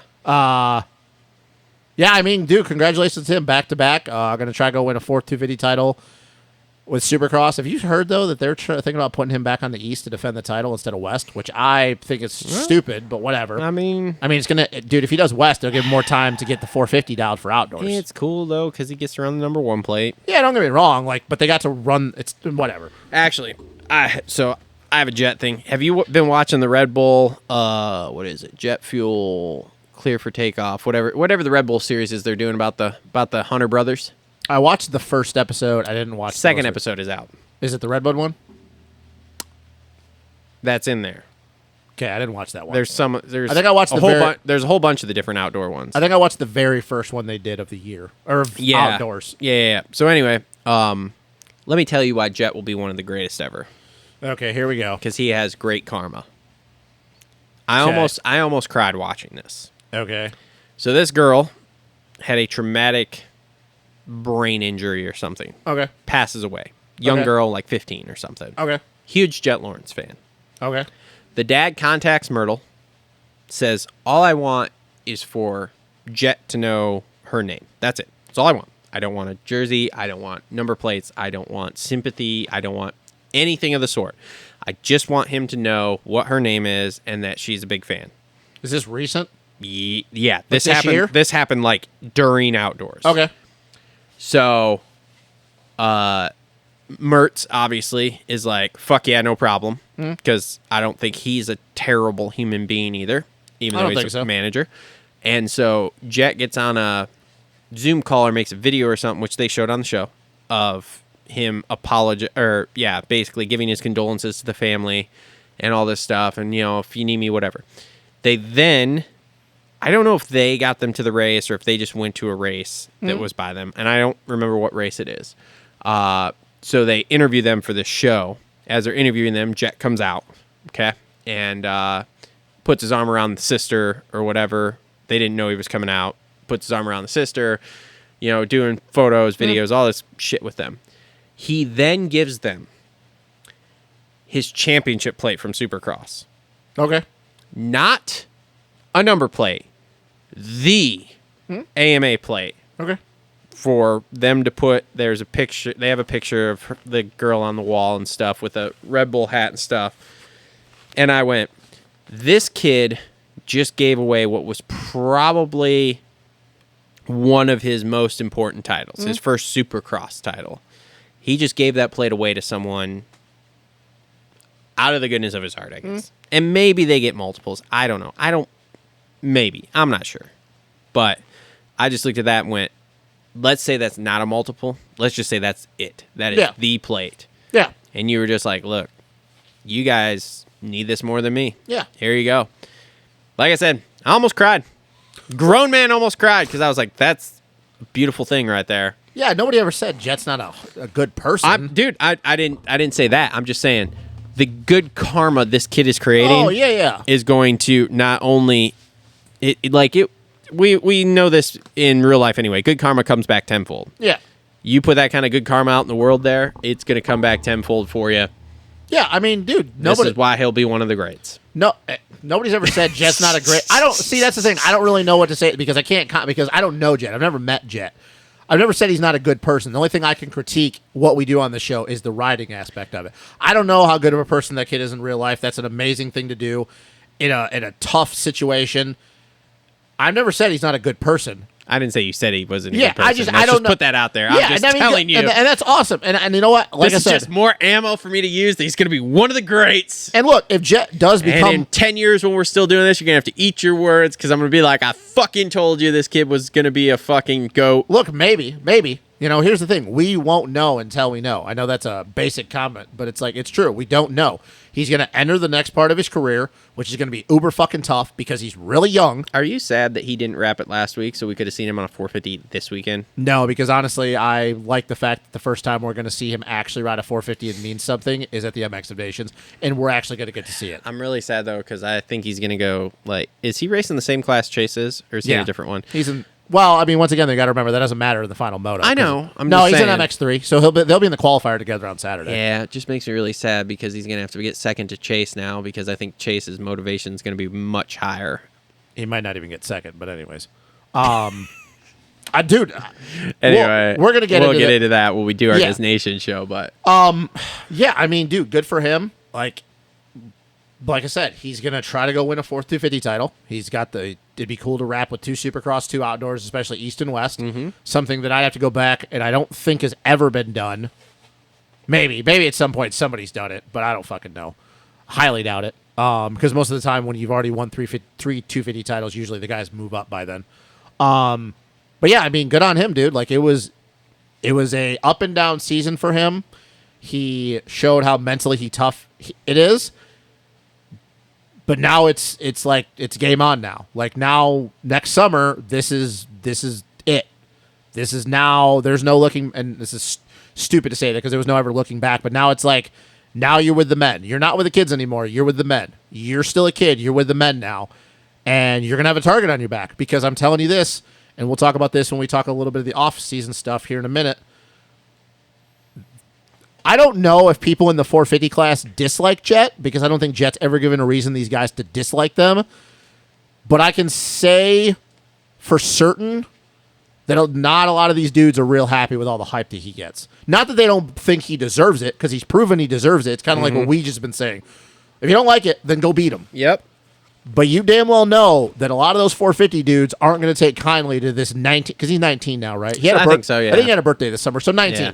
This 19-year-old phenom coming in, there's going to be a little bit extra sauce on every pass that's around him. Yeah, but I mean, it's the way with any of those kids. I mean, Ricky, Stu, all of them. When they came in, and that's what I mean. No one ever wants to get beat by the kid. And that's what I mean is like, we're going to see what he's really made of now, because now you have a target on your back. But there's only a few of them that I think can actually do something. Maybe beat him, but plenty of those dudes can make his life hell for a few laps. Yeah. Like I said, Barsha. Yeah. Barsha can... I don't think everybody's life hell. Let's just face it. So that's my point is that it's the same thing I'll always say. It's one thing when you're doing it in the 250 class with guys that are your own age. Yeah. It's another thing when you get to the 450 class, the dudes that have been doing this for 8 years. Mm-hmm. And now it's like these dudes have families and all this kind of bullshit. So, yeah, I mean, dude, like, congratulations. He had a great fucking season. It was up and down. Probably some spots that he wish he wasn't in. Yeah. But, yeah, I mean, dude, he did what he had to do. Like, good for him. So. Yeah, and it is funny, though, because, yeah, you are right. He did win that first race, but... Oh, he was a roadblock. Yeah. Joe was... and we're... Yeah. No. So... All right. So speaking of, Joe goes 4-1 for second. And That's puts interesting. a stamp on that second Dude, moto. That was a fucking impressive ride. If that would have been 35 minutes, I'm almost willing to bet that would have been close to 40 seconds. Yeah. He was gone. Uh-huh. And he was like, okay, all right. And, dude, I feel so bad for him going into MX of Nations with no offense to the dudes that are racing on his team, but he might not even get to race. He might win that 250 qualifier, though. He might go out there and put a stamp on and be like, yo, fuck all you guys. Yeah. And he was not happy on the podium. And we're going to talk about this when we He get to... was not pumped on He was that not move at all. Look, that There's was friction there now. Yeah, and I don't think with how much momentum Joe's got going on that Hunter, I don't think that was the right move on Hunter's part. Joe was championship talk this year as far as like Supercross went. He's very championship talk next year for both, I think. 250 Supercross, it's still one of those things. He can do it, but it's kind of like you don't know until you know. He's got to put it. Here's what I'll say if I know that Joe can win a Supercross. When he gets two mains. If he wins two mains, yeah, be like, yep, nope, he can win this title this year. Outdoors, it's basically him, Hunter, and Vial. Like, no offense to Cooper, because Cooper is apparently riding 250 outdoors. Yeah. It's him. Honestly, I don't know. I don't fucking know. That changes by the We're going to talk about that and when we get to it late in the show, but, like, it's honestly, it's him, Hunter, and Vial. Like, let's be real. And, like, Joe's going to be definitely, I think for a lot of people, Joe's going to be the favorite. He has to be. He's got to be. He's got to be. He's got to be with what he just did this season. Hunter didn't win an overall this year. And Joe slapped him the fuck around. Like, I love Hunter, and I also like Joe. But, dude, Joe has got some shit working for him right now. Shout out Nick Way. Shit's working. Michigan Mafia, baby. If I'm Hunter, I'm hoping I'm not on the same coast as him come Supercross. Here's the thing, though. This was talked about on a show I listened to this week, too. You're hoping you're not on the same coast with him. Then everybody's running from Jet, too. Joe's not, though. You don't think Joe's going to... No. You don't think they're going to run him away because they think he can win a title? No. That's not what I mean. That I agree with. What I'm saying is, Joe, if they tell him you're on the same coast as Jet, he goes, cool. I know I can beat him. So running away from as far as like... But does he know he can beat him in Supercross? That's the thing. Here's the thing. It's kind of like at outdoors. Did we think Joe could beat him in outdoors? We don't, but he does know that now. He still has to prove that to himself in Supercross. Oh, yeah, you have to prove it. That's the thing. Okay, yeah, but that's what I mean, though. You don't know until you know, and I know that's a dumb comment because it's like, doy. Yeah. But if you were to ask Joe, yes, I would like to go win a title, a for sure thing, but I guarantee if Mitch goes, well, you're on the same coast as Jet, he goes, well, then cool, I'll just go beat him. I think... yes, I agree, but the running thing, the verbiage, we need to change that. I think there's going to be a lot of behind-the-scenes talking from team-to-team people trying to figure out where he's going, and I think that But Joe is the one dude that I know I don't think is afraid of what. If you tell him you got to race with Jet, because the running thing, yes, there are a lot of dudes that don't want to have to race Jet. But do you agree with, Joe, you got to go race Jet? He'll go, cool. I mean, realistically, in 250 Supercross, and I know we're getting off topic here a little bit, who will beat Jet? Joe is the only dude if he makes those jumps of what he did in outdoors. Because once again, we don't know. If we're saying hypotheticals, if you tell me he makes the jump in Supercross like he did in outdoors, then yes. Then I go, yeah, Joe. Joe will be the guy. But outside of if he doesn't, then no one, because Craig's gone. Hunter can't fucking put a championship together, which sucks, but whatever. There's no one. Joe is the only guy. So yes, I agree with the team will want him to go opposite, but if you tell Joe, oh, you got to go race Jet, he'll go, cool, then I'll just go beat him. And it really sucks that this Joe wasn't here at the beginning of the year, because I think in Joe's mind, he goes, I can beat Jet, like straight up beat Jet, because he's done it enough times. Dude, if he would have been like this at the beginning of the season, we'd have had the 250 championship just as good as the fucking 450 championship. Yep. It sucks, dude. Yeah, but then again, too, you got to go back. Joe had some weird motos too, like some really weird ones. He did, but the one thing you can say after the halfway mark, and it was Redbud where High Point actually started to turn around. Yeah, is the moment that Joe, when Jet passed him in that moto at High Point, and Joe latched onto him and he ran with him. He goes, "I can do this. Yeah, I can actually do this." Joe is one of those kids, and man, he might be the next guy that just fucking starts getting these titles.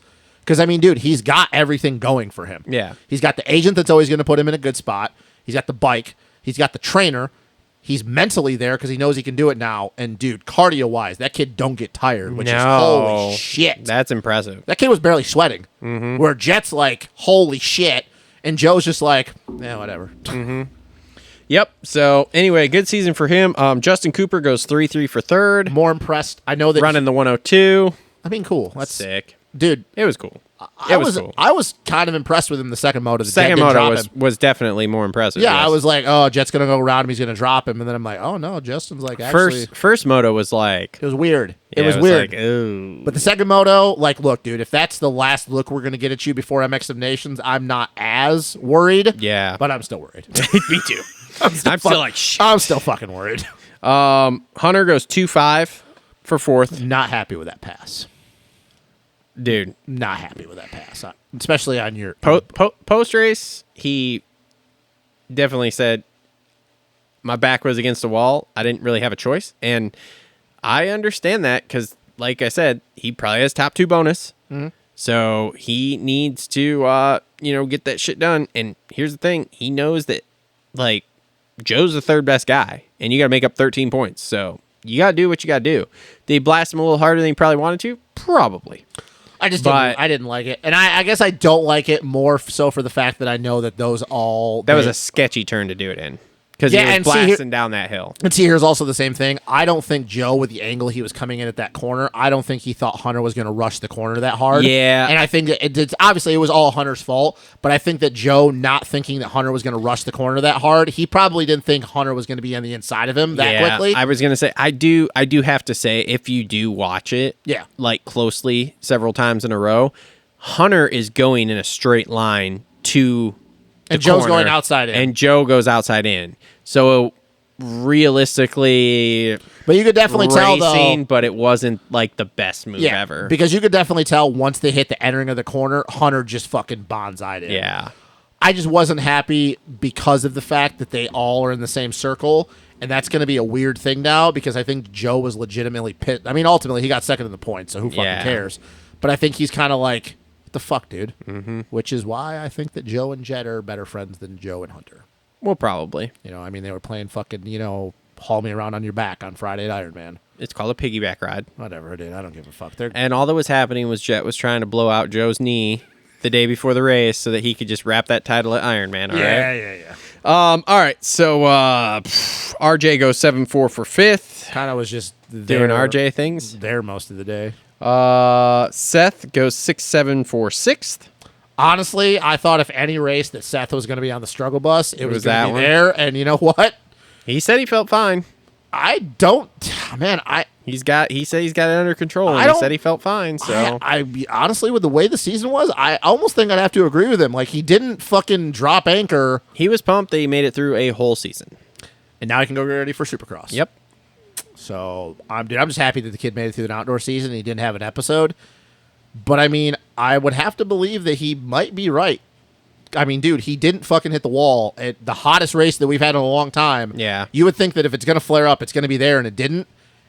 Now, if he would have went 15-15, I'd be like, ooh. But he got 6, like, dude. Yeah. No, it's okay. It's okay. We'll see moving forward. So, and we're going back to Supercross, which he's better at. Yeah, that's my point. He's definitely better in Supercross. Yep. So here's a fun one. Marv. 5-9 for seventh. Yep. You want to know how many times he rode the bike? How many? I think he said like 3. Shocking. He rode 2 or 3. And it was probably in Italy. Did 2 or 3 bicycle rides? No, it was here. Oh, it was? Oh, so I wonder whose bike he was riding. No, he was in France. Oh, he was in France. Yeah. I wonder whose fucking bike he was on vacation when they called him and said, hey, do you want to do this? And he's like, they called him. They wanted him to ride 450 for Disnations. He's like, dude, I haven't raced all summer. I'm not going to do that. Yeah. And then they called him. They were like, hey, can you ride 250? We really need you. Yeah, because after Vial was like, no, I'm not doing it. And he was like, okay. And then DV's like, yo, you got to do a race. So 2 weeks ago was when he started. He's like, he literally in his interview was like, you want to talk about guys coming from the couch to the track? He goes, that's what I did. Yeah. He's like, I was on the couch. He's like, I was bicycling and I was riding, but he's like, I wasn't doing anything. Like, very candid about, like, this was literally like the definition of couch to track. And it was like, well, you did pretty good that first one. He's like, yeah, kind of blew my load there. Which I was like, well, that's probably it. I'll tell you this, and we talked about this, but if that's all of that is true for him running that pace for as long as he did the first moto, and now he's got, what, is it 3 weeks we got? And we obviously know it's not going to be 106. 2.5, something like two that. Or 3? Yeah, No, I think it's 3. Because this weekend, the weekend after, and then the following weekend. It's 3 weeks, yeah. So 3 weeks. And we know it's not going to be 106 at Redbud. No. Probably like 60. Yeah. I mean, dude, Jet's not going to be there. So it's going to be Joe. We talked about Joe, Hunter, and Justin. And Joe, unfortunately, might be in a situation where so it's just Hunter and Justin. And, like, you ran their pace for however many minutes it was the first moto. And he's really fucking good at Redbud. So I'm like, you know what? I don't know, dude. Yeah, it could go pretty well for him. It could. It could. Here's the sad part. He beats Max Volan, who goes 12.6 for 8. Damn it, Max. We just needed you to fucking beat Marv. We just need you to beat Marv. Like, look, so dude. we had something to be like, hang our hats on here. Like, look, dude, AP's not beating Dungy. Like, we can't have both of our full-time dudes not beating the guys that have been riding. Poor Max. Poor Max. Well, he's going to be off the team soon, so anyway. He's got one more year. Yeah, well, we'll see. Anyway, Nate Thrasher, 14.8 for 9. Carson Mumford, 10.12 for 10. Hit the wall bad that second moto. Yeah. He's not... Well, I swear he said he was riding for that team again next year. Barx? But then I heard he wasn't. I'm very confused. confused. Well, Barx and Hep right now are going through a thing where they might be switching manufacturers. Yeah, we're going to get to that. McAdoo goes 8.17 for 12. What the fuck happened to him? He was in 4th almost to the last lap in that second moto. It's like, dude, it's McAdoo. He's not an outdoor guy. When I was watching him, and then all of a sudden when they put up the results and he wasn't in the top 10, I was like, because I was marking Marv and Nate, and then they bumped up, and I'm like, who the fuck crashed? Yeah. And then I don't see McAdoo. I'm like, that happened on the last lap. What happened? It's got to be. It's a McAdoo thing. You wouldn't understand. No, I wouldn't, obviously. All right, so Hayden Deegan goes 16.10 for 13th, so that was better. Yeah, I mean, here's the thing I'll say about that second moto. It was so I think that was a good day, but I think that what I seen more out of that in the second moto, because let's be real, he was 11th until McAdoo went down. So 11th speed, but got 10th.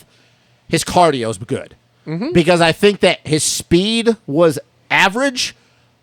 But his cardio was good because, dude, he just grinded out laps. Because, like, when they had that little bit of blurb that they were doing on him, I was watching him. I was like, dude, he's making a lot of mistakes. But I'm like, everybody is.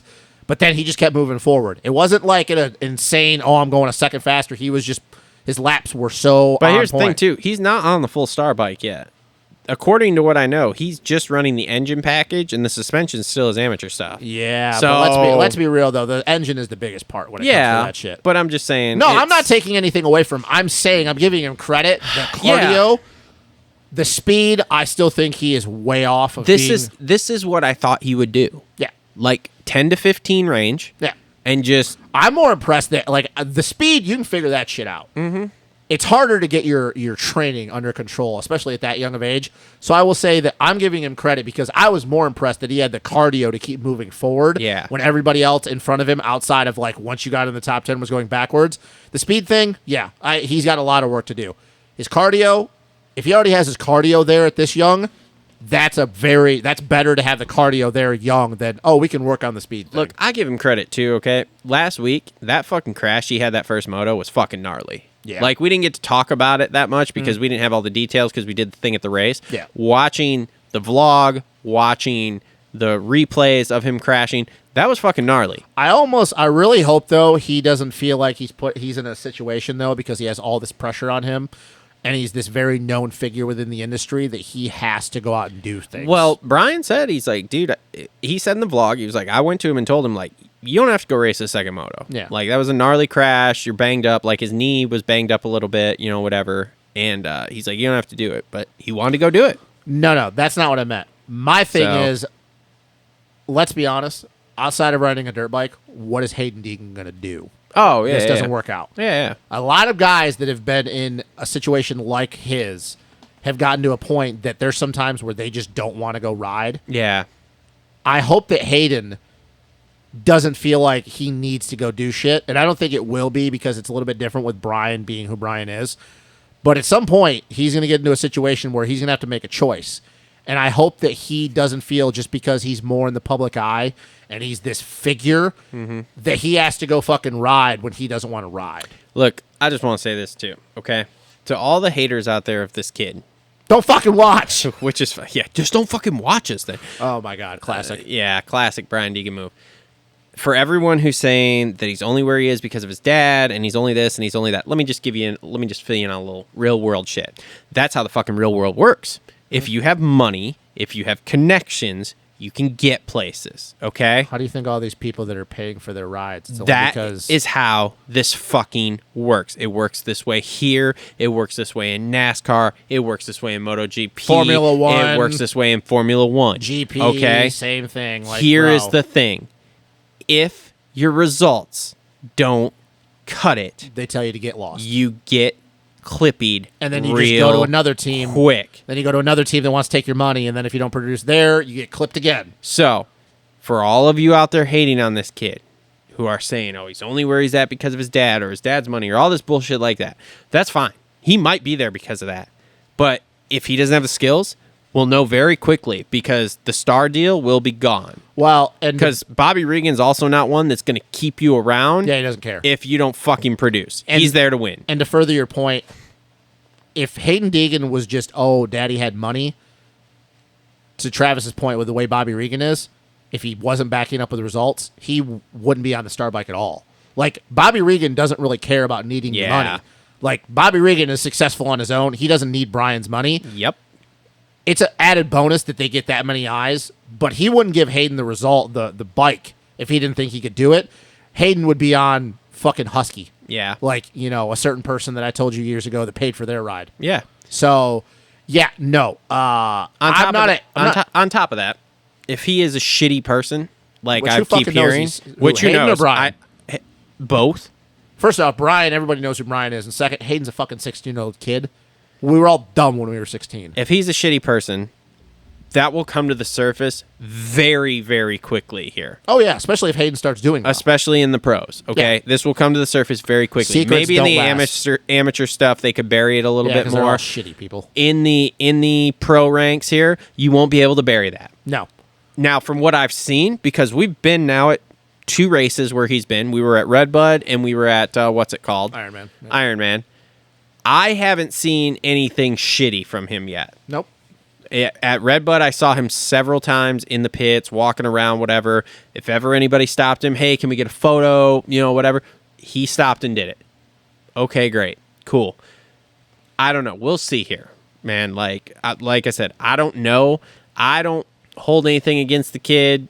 I've never talked to him. I've never met him. I've only seen him at the races here. I've seen what they do online. Whatever. Like I said, if he's shitty, if he doesn't have the skills, it's going to bubble to the surface very quickly here as we move into the pros. Yeah, he'll get clipped, plain and simple. Yep, but from what I'm seeing there, he's got the skills to pay the bills here. We do need to pick up a little bit of speed, but at the same time, he's 16 years old. Mm-hmm. He's literally in the B class still.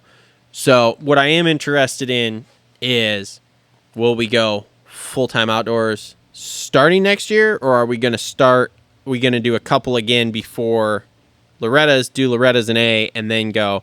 I don't think so. I think we're going to go pro at the start of indoors. We will get to see him, however, in Futures, which will be cool. He better hope he doesn't go to Loretta's, because I give it about a 99% chance if he goes back to Loretta's, someone is claiming that fucking bike. They won't go to Loretta's. They'll do Mini-O's, they'll do Futures, and then he'll go get ready for outdoors. Yeah, probably do like Spring Nationals too, right? I would actually be shocked if he even does that. Really? You don't think so? I don't think. I mean, dude, you don't think they're gonna do Spring Nationals and Spring-a-Ding and do the whole Spring-a-Ding maybe, but Spring Nationals no, because here's the thing: what else does he have to prove? I mean, he doesn't have anything to prove. Sure, Mini-O's is one thing because it helps get the Supercross license, even though that's not a fucking Supercross track.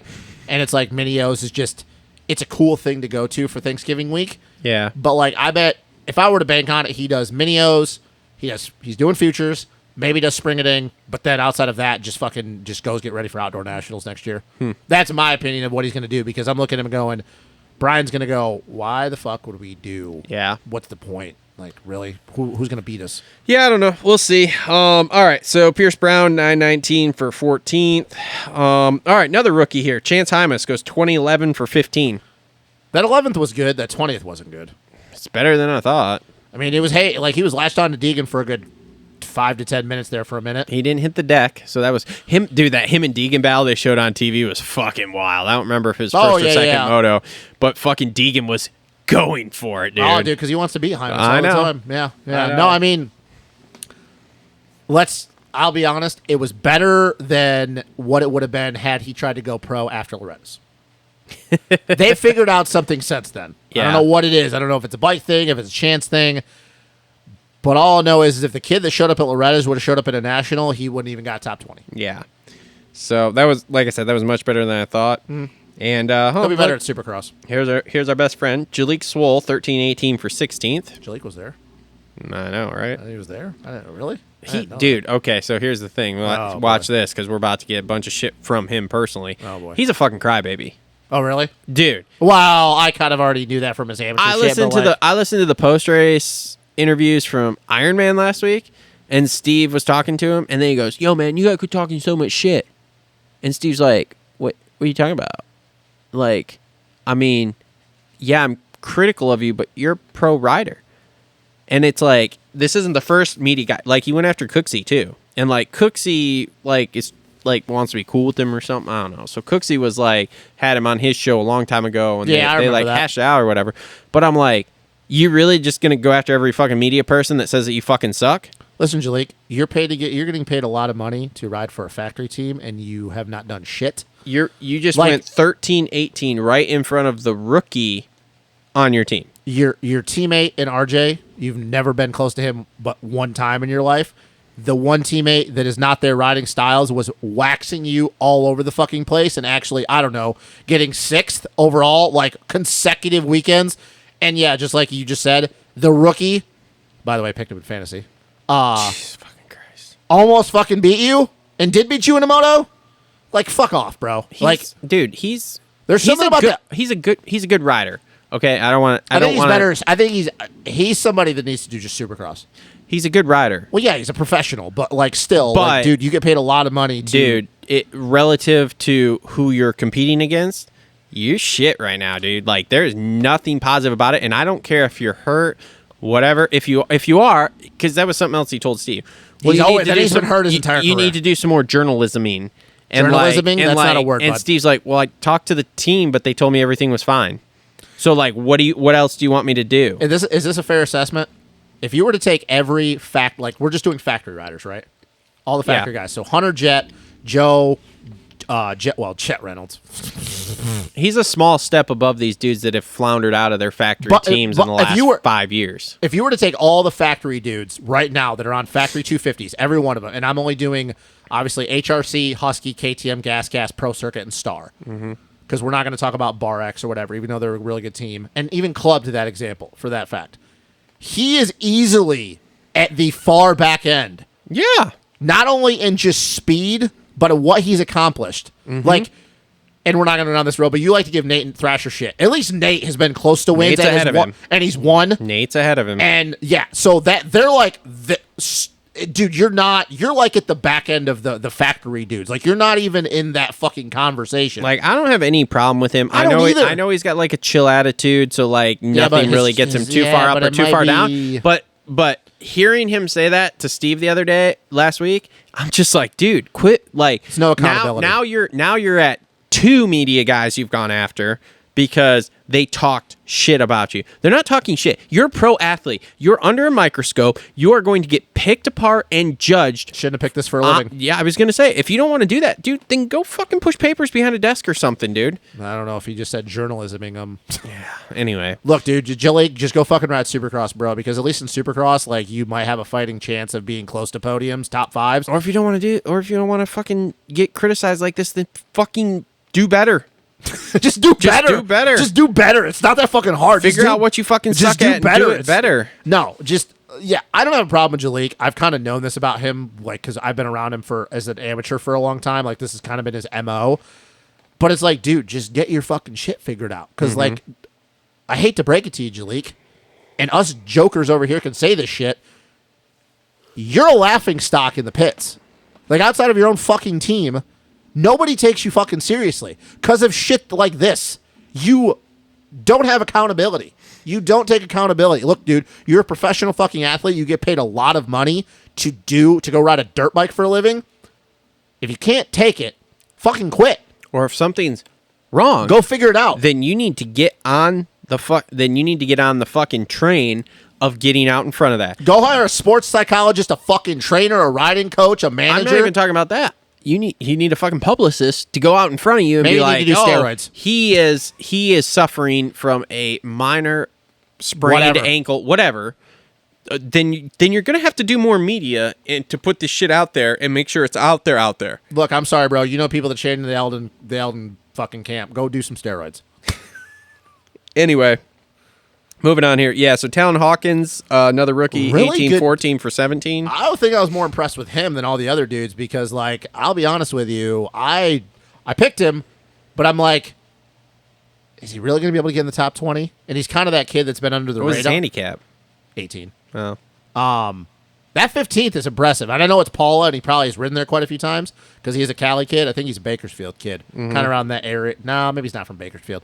But I'm like, I'm impressed with that. And I'm actually really excited with, and I can see it a little bit, but like Stu's comments about how he thinks he'll do in Supercross, and he has a Supercross track at his house. I'm really curious to see what he does in Supercross because if everything that the praise that he's giving Hawkins, Yeah. dude, James is high on him. and you like, I know that sometimes James doesn't articulate things well, but if James sees something in you on a Supercross track, he's very qualified to say, hey, this kid might be really fucking good. So I'm really curious to see him ride Supercross. Yeah, we'll see, man. All right. Ryder D, 15-31 for 19. Well, I'm talking about cardio issues. What the fuck Dude, happened to that there's a second lot row? going. There's a lot going on there because that contract thing that I am we not- didn't have a pro contract. Now we do have a pro contract, and coming out with the statement of, "Oh Look, yeah, we're I'm- fine, everything's cool," and now I'm hearing that everything's not fine and cool. I'm here to tell you that kid is gonna burn out. Yeah, I don't know that that's gonna go well. He's gonna burn, dude. And like, I remember At least he got a few pro races in on like a certain other Kawasaki rider. still on the team for next year. Like, how long before we just figure out that he's just not on the team? And there was another video of him riding this week. Like, just how long until he's just not on the team? Oh like, my this is God. ridiculous. It's taking up a Until spot. they can't be taken to court. It's just I don't And get it. here's the thing is no His offense, deal's got to be up after next year, right? dude. It's got to be. He didn't race one time this year, and he's been on a bike for months. Like, how long can you keep saying, "Oh my God, my fucking wrist hurt"? Like, bro, you've been riding for 3 months, and I've seen videos of you doing motos with Joe. Like, come on, bro. There's a problem. He's probably not within fucking 20 seconds of Joe halfway in. Yeah, well, not a lot of people are, but at least sack up and go fucking ride, dude. Oh my God, this pisses me off to no end with these fucking kids. Like, Speaking- not realizing the opportunity they have. Just go ride. Who cares? Speaking of people who are going to be off the team soon, Matt LeBlanc goes 1934 for 21st. That's not going well either. No, it's not. That's not going And well I've at also all. I've also heard, and it came out that he might actually not be getting another shot. That doesn't surprise me. I mean, dude, He didn't fucking perform this year. See, here's the thing that sucks, though, is why we look at that, and I said this to Iron Man, he's been hurt. Go back to those middle of the season, and he was top 12. Yeah. Like, he's one of those kids that gets injured too much, and it really sucks. I mean, if he's not on Star, honestly, it won't shock me if he ends up at, like, a Bar X team or something. And look, it really sucks because Matt is a good rider, and he had good motos this year, but he's just one of those kids that, like, he's like Kennard. Something is wrong. He just gets injured all the time. Yeah. Your boy Hardy Munoz showed up, went 21:35. I saw him pushing his bike the second moto back to the pit area. Well, hopefully that bike that they put underneath him for Team Chile at MX of Nations is a little bit better than that bike. Preston Kilroy torpedoed my fucking fantasy team. Back Hold to on, we're almost through this. Back to Hardy for a second. Yeah. I want to go. I don't know who I could contact about this information, but I don't know who, but I need to contact someone. contact someone. He has a huge Monster sponsorship, and I really wonder what the deal is with that. Because, like, he is straight up, it just says Monster always on his, and it's not like one of those things like, oh, we're just putting down Monster Energy. Like, he legit has a Monster Energy deal, And I'm really wondering what the extent of that is, because that's not just like something you just give to random fucking people. We should have figured that out during Supercross. But like, clearly the Big M is on his bikes. Yeah. Monster is his first sponsorship. And if I remember correctly, I think his family has a little bit of money. But I just wonder what the deal is with that, because I'm like, Monster's not just going to let you like just run their shit like that. So I don't know who I'd contact to know this information, but it's something I'm curious about, because I'm like, the fuck is his connection to Monster Energy? Is his dad in there? Like, does his mom know someone? Like, Probably his family's the number one importer of Monster in Chile. That could be a thing fucking too. Yeah, I was gonna say, when you think about weird stuff, it's like they. How crazy would that be it. if that actually is the fucking case? I don't know, man. I mean, it'd be like something weird, probably with like Enzo Lopes having to. I don't know. It's just weird. Like, I wondered about that. I'm like, why is this fucking kid Monster sponsoring? No idea. Hardy's a damn good rider, but like, why are they sponsoring him? I don't know. Look, he gets views in Supercross. He does. Fucking Hardy Munoz. He's gonna take out the whole fucking field, still not qualified. It's fine. It's fine. No big deal. So, God, I love Hardy. All right, so that's been our 250 wrap up, brought to you by our friends over at Gutterworks. Thanks again for following us. All right, let's get into some silly season talk here. So, the rumor mill is flying here with Sexton going to KTM. Mm-hmm. Now the rumor mill is flying with Sexton going to Gas. Oh, Barsh is off the team. Which would make sense. Barsh's deal is up after next year. We all know this. I would much rather. Chase does not want to ride a team with another guy. Oh, yeah, because of the jet thing. I don't know. Makes all the sense in the world to me. I think that would work with him, with Wilbur still being there. But, man, I just can't see how he could take Gascat. Like, even that would work for him. I mean, granted, by then, the bike, it'll have a year under its belt. Alpine Star's deal is going to be gone, too. Yeah, because, I mean, see, I don't Even Barsha couldn't keep the Alpine Star's deal. Now that you say that, because I didn't know the gas thing, that makes me believe he's not going to go there. He gets paid handsomely by A-Stars. So did Barsha. Yeah, but I feel like, here's the thing, though. Barsha's already been making a lot of money in his career. Chase is just getting a look of that money. I think the gas thing, especially if they're telling him, look, you're going to be our only 450 guy, makes the most sense for him. We know he's not a team guy. He doesn't want another guy. He doesn't even want the possibility of another guy coming in on the team that's going to get more attention than him. It makes a lot of sense to me. The KTM thing, I was like, okay, like, yeah, because he's trying to switch, because he doesn't want to be with Jet. Let's face it, he doesn't want to be with Jet. Now, Honda should not be stupid, and they should really throw every fucking penny they possibly can.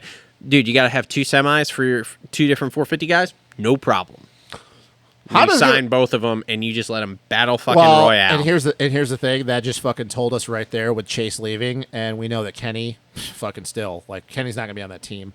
Jet moving. We'll get to Kenny in a second. Yeah. That just fucking basically sealed the deal that we know that Hunter, when he moves up, is going to be the other 450 guy. Yeah, it has. So it's just going to be the fucking Lawrence brothers for how many years? Which is hilarious, because we definitely thought he was going KTM route too when he got to 450s. And here's the thing that I'm wondering about, though. So Honda is now, and granted it's meant for Jet and Hunter, but they've invested all of this into their 250 program again. It's been since the 2007 season since they. Like, we know with Geico or whatever, but like factory Honda, the last time it was Tommy Hahn. I think it was Tommy Hahn in 2007. No, they had a French dude in 2008. You're talking 250s here, right? 250s, yes. And then they just did away with the program, because obviously we know it takes a lot of money to run a 250 program, especially at that high of level. They put all this money, sank all of this, dialed in, hired all these fucking new people to dial in this 250 engine. We know that Hymas is going to be coming up. There's no way that you're going to tell me that they're just going to move forward with just Hymas being their 250 guy. I think he's the last one. From what I understand, they are trying to dump the 250 program back off. So fucking stupid. So dumb. They weren't going to keep. They were trying to dump it off, and they were like, okay, this is actually okay. They were going to keep it. Well, dude, fucking what's his nuts is through 24. Hymas? No. Who? Hunter is through 24. Yeah. Hymas's deal is probably through 24 too. Yeah. So they probably have until 24 here to get this figured out. And there's probably going to be a 450 guy next to Jet for 2024 that's going to be a 1-year deal. Which I'm really curious who that's going to be. Hopefully Joey Savacci. That would be cool. Are you amazed that just came out of my mouth? No. Well, yes. Yes and no, because I've seen you make this. Should we clickbait the fuck out of this and just be like Joey Savacci to Honda 2024? I've seen you make a switch a little bit with Joey after these last few months. That'd be cool. I would like to see Joey on a Honda. That's a fucking brand I don't think he's ever ridden before. Let's put it this way. We know he's not going back to Suzuki. No, we know he's not going to be on Cowie because Cowie won't fucking make room. He's for off him. Cowie. He put a post up yesterday. He's off Cowie. He's too fucking smart these days to go to a fucking Austrian brand. So that would basically leave Star and HRC. So, and he ain't getting on Star because we know Cooper Webb's taking that spot. So it pretty much just leaves Honda. Yeah. I mean, they'd be smart because here's the thing. Joey, at this point, will not demand a lot of money. He's at the point in his career where he's like, dude, those days are over with. I'll just fucking ride for bonuses. Honestly, he needs to figure out whatever the fuck he's doing next year, and then for 23, and then if I were him, yeah, I'd call Honda and be like, hey, look, in 24, I know you're not going to have a second 450 guy right now. I'm in. Because here's the thing, too. He can come in and go, I had a pretty good outdoor season when I was healthy, and he hasn't, let's be honest, he hasn't been actually 100% healthy this whole outdoor season. But we know when Joey's on a good bike what he can do in Supercross. Yeah. So it's like, dude, just fucking I'll just do Supercross only. Fuck it, I don't care. And honestly, Joey, I think at this point in his career, he'll go, yeah, I'll just do Supercross. I don't care. Yeah. He's fine with doing Supercross only. But yeah, man, I just, with all this momentum that Chase has got going to Gas would be a career killer. Be a career killer. I think that's what's going to happen. I hate that idea. Honestly, I don't see him going to KTM. I see him going to Gas. I think he's going to go to Gas. Gas is going to be a singular 450 rider, dual 250 rider, just so they can have one on each coast. I think that's the way they're going to run that team because we all know Austrian conglomerate there is not dumping a bunch of money into Moto right now. They want to go after the MotoGP stuff. So Chase is the one guy I would love to see on a Star Yamaha. Oh my God. It'd be super interesting. Holy but he ain't shit. going to go there next. He's going to be on a steel frame gang. I would make a bet, depending on how long Chase wants to ride, though, he ends his career on a Star Yamaha. That would not surprise me either. Because here's the I thing. would 100% he might not go be to Gas. surprised. Because here's the thing, and God, we're doing a lot of ifs. But so Coop's going there 2024. Yep. Coop's going to be 28 by then, right? Yep. 28. We know that he's probably not going to ride outdoors ever again. No. People, I hate to break it to you, all you fucking people that think you're going to see Cooper Webb ride a 450 National, that's out the door. It's never going to happen. Supercross only. To be honest, if you think about it, you think he's going to go back there? To Star? Or do you think he's going to go to club? No, he won't go to club. They got to figure their bike out before he goes to club. He wants to ride World Supercross. That's the thing, too. I don't know if Star is going to be a World Supercross. Here's the thing, Deal. then. Here's the thing. Like, if that's it, okay. Like so this might start to cut a weird Now- line with people going to teams here. now we're doing a hypothetical thing because now if you're going to play that game and you're going to tell me that Cooper Webb's not going to be on a Star bike, that leaves the door open for Chase to go to Star in 2024 and fuck Austria. Because here's the thing. Cooper Webb would be the only thing holding up that deal. Eli's going to be gone. Dylan, I don't know where Dylan's going, but Dylan is not going to be on a Star bike for too much longer. I don't think he wants to be off it, but I think that Star is kind of we're trying to get the newer kids in, and Dylan is a little bit older. Not that he's not worth it. He fucking won them their first title, and he still can go win outdoor titles. But if he's off the bike, Chase might go, I'll go ride for you guys. Mm-hmm. Chase Sexton, Star Yamaha 2024. I'll tell you this right now. If Chase Sexton is on a Star Yamaha in 2024, it's game over. It's fucking game over. Kid's going to win both Supercross and outdoors. I can see you on some things with Jet where he could be, but if you tell me right now that in 2 years Chase is going to get even better and he's going to be on a Star Yamaha, That really depends. it's game over. That really depends to me on the bike. The bike's going to get better. We've got a new model coming out. Okay, but it's gonna be a year- this year was a prime example. KTM foobarred the 23s. No offense to KTM though. They foobarred the 23s. They did all and they around have the been world. dominant But up until here's now. the thing, though. I don't think Star, with the way their brain trust works, they'll allow that to happen. Because KTM is kind of like what Yamaha used to be. They stuck in their old ways. And this is not a shot at... But think about it, though. Yeah, this is not a you're shot right. at No, Roger you're right. Meehan. You're right. But they're kind They're of like old what school. Yamaha... Yeah, they're old yeah. school. And you know what? It worked. It won you a bunch of fucking titles. But Star Yamaha is the new wave. They're all younger guys. Jensen Hendler, fucking Jeremy Coker. You got Gilly that... Can you imagine Gilly working with Chase Sexton? Oh my God, dude. I'm like getting way far ahead. I'm just saying this. This is 2 years down the road, and people are going to probably say we're fucking crazy. But I'm telling you this right now. If Chase Sexton is on a Star bike at any point in the rest of his career, it's game over, guys. I'm fucking sorry. You're not going to beat that kid. Well, You're just not. Yeah, but like I Or said, probably this why. works into where there's going to be this weird thing, and we're not going to know until like next year. But do you kind of agree with that, though? If you think that if Coop is not on Star Yamaha come 2024 and Chase looks at it and then goes, that's a possibility, there's no way he goes to an Austrian brand. But the thing is... Because he won't care about the 250 kids. The thing is, though, is that he's signing his deal now for that. Like, literally everything I'm hearing is this is all happening right now. So, but here's what we don't know. We don't know if these U.S. teams are going to go with World Supercross or not, outside of the ones that are already in there. HEP, Club, Bobby Regan's MCR. letting Eli do the one-off thing. Yeah, but that's a one-off. He's going to do one round. Star doesn't have a world team. And with Super Duper Doopy... Super Dumpty Humpty Dumpty Supercross Motocross. Super Motocross. Super Motor. Shit's going to get weirder as we go here. Bobby Regan, though, because we've talked about this with him being a businessman first, yeah, he might sit back and see how the 2023 season goes. And if he goes, you can make money at this. Let's be real. He's in the business of making money. he is. He might go, well, Genova's doing it.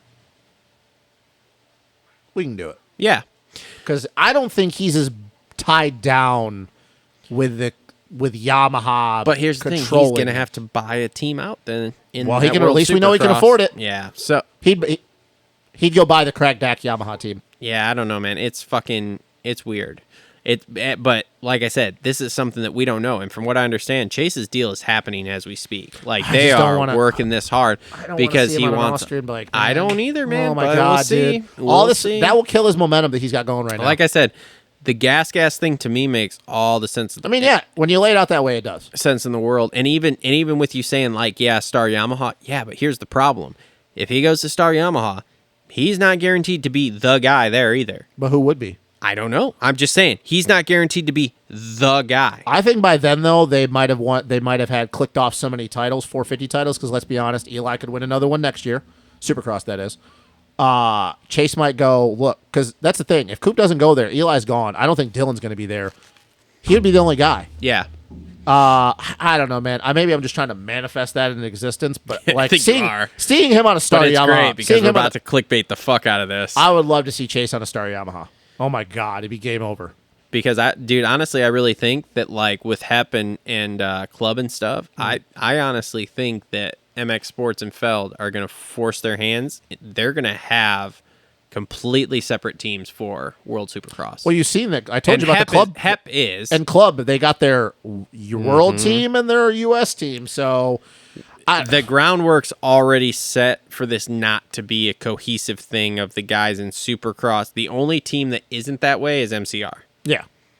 Which doesn't surprise me at all because Mike Genova doesn't play by the fucking rules most of the Genova time don't anyway. give a fuck. He was like, well, fine, whatever. But, dude, I mean, I honestly think, and I've spoke to Coach about this a little bit too, of like, I think it's going to get to the point that they're within the next year or two here that it's going to be it's going to be like the PGA is with the Live Golf. If you want to go do World Supercross, whoever's riding that, whatever your mechanics are, they are not allowed at fucking Feld Supercross. I mean, maybe, and it's going to draw a real hard line in the sand. It is, but the PGA Tour did it too. So I mean, look, we're going to figure out after 2023 where here's the thing.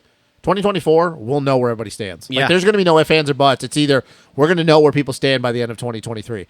Because when World Supercross comes out and they kill it, we're going to fucking know by the end of 2023 in the offseason what's happening with 2024. Because these teams are going to be like, well, we got to make a decision. Yep. Because a lot of these dudes will be like, well, then you know what? We'll just go ride World Supercross. Because we're making more money. Instead of riding super duper Humpty Dumpty set on a wall. Super duper Supercross. Super duper Dumpty, Super Motocross. Super Motocross. So, and speaking of Hep Suzuki here, so another rumor mill here for silly season.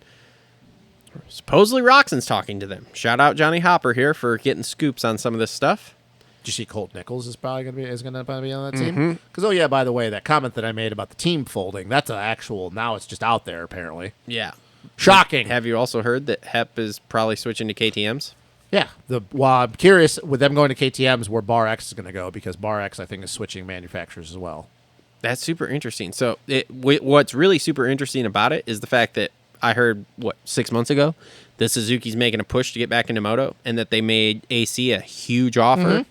So, what's the team gonna be?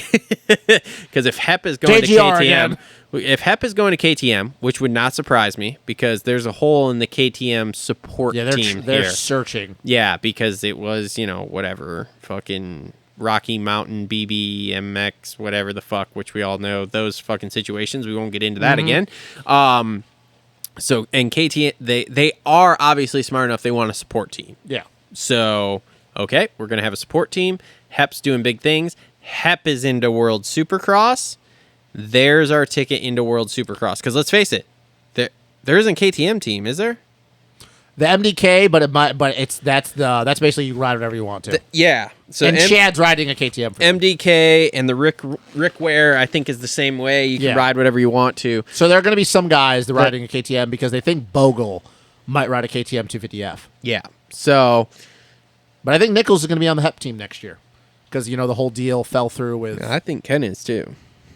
Well, that'd be interesting. It's not going to surprise me. While also to the point that I was talking to you about that, you have to ride. You have to be on a team to ride all the rounds. Yeah, you can only be a wild card once. We talked about this. Yep. So yeah, Ken's basically he's got to figure the shit out because he's got 5 weeks. I tried doing some digging this week to find out what was going on with it. Did not get anything yet. Yeah, I don't know, man. I mean, I don't really think it matters at this point because no offense to Kenny, but I think that this just is him rounding out his career. I mean, dude, whatever. If you like riding and you still have that possibility. Oh yeah, I love watching. I love the fact that Kenny's still there. He's not Chad's age yet. Yeah, so. I love the fact that Kenny's still out there. But those days, my point. I think it's just me letting people know those days of him ever winning again are pretty much done. Honestly, what I think and what I've heard some little sparks about is that I've heard that there is a contract out there from Honda, but he has not signed it yet. I don't think you aren't going to see him on a Honda. No, he's not going back there, which is super interesting then because who's going to ride Supercross 450 for them? Probably just Chase. Hey, Chase got his thing. He's the one guy. Yeah, super weird. I mean, here's the thing. He's one of the few guys that you could go. What if? So let's play a little what if here. I love what if games. So we're talking about Jet going back to the East Coast to defend his title. What if they're going to put him on the West Coast on 450s and just be like, dude, just go ride. We don't fucking care what you do. Nobody gives a shit. I mean, it kind of makes the comment that Ben and Jace were talking about when they had Townley on. Go ride a 450 on the West Coast. Yeah. And then do 250 East. Yeah. I mean, if Kenny's not there. Because honestly, there's nobody. As long as you don't get hurt, and even if you do, who gives a shit? There's nobody. That's the thing. You've won a 250 Supercross title. That's what's gonna happen because if Kenny's not there, they're not gonna be able to. They're not gonna sign someone. No. Well, we could. Let's call Joey Sabachi. It could be Joey. I mean, dude, if Joey gets left out in the cold again without a fucking team before that, that poor guy just has no luck. It's fucking shitty. Because he's the only other guy. We're gonna make Sabachi Syndrome T-shirts just as a fundraiser for fucking Joey. I know. Just give him all the money. Just give him all the money. Yeah, that's probably going to be a thing because that's your two options. Because if it's not Kenny, nobody else is available. Yeah. More silly season stuff. Fucking still apparently Star doesn't know what they're doing with Justin Cooper. I've heard 250 Supercross, then 450 Outdoors. Now I've heard 450 Supercross and 250 Outdoors. Now I've heard just 250 Outdoors. Then there's 450 Outdoors. I heard he's a 450 Supercross filling guy. What and the fuck is he 250 doing? Outdoors too. Oh yes. my god! What does he do? What is happening? Do you want to know when we're gonna know? Never. By A1. by May of 2023 here, we will know what Justin Cooper's doing because we'll have been through Supercross, so we'll know what's going on there. So we'll know what's happening when he hits the first round outdoors. So more silly season stuff. Okay, because I didn't have anything past that stuff. So let's keep going. There's some stuff. I mean, did you see the whole Forkner thing? No. We've been talking about this for a while. Oh. No, I didn't see this. Please enlighten me. Well, it's kind of what we thought was going to happen. So 250, Pro Circuit, 250 Supercross again, right? Factory Kawasaki 450 Outdoors.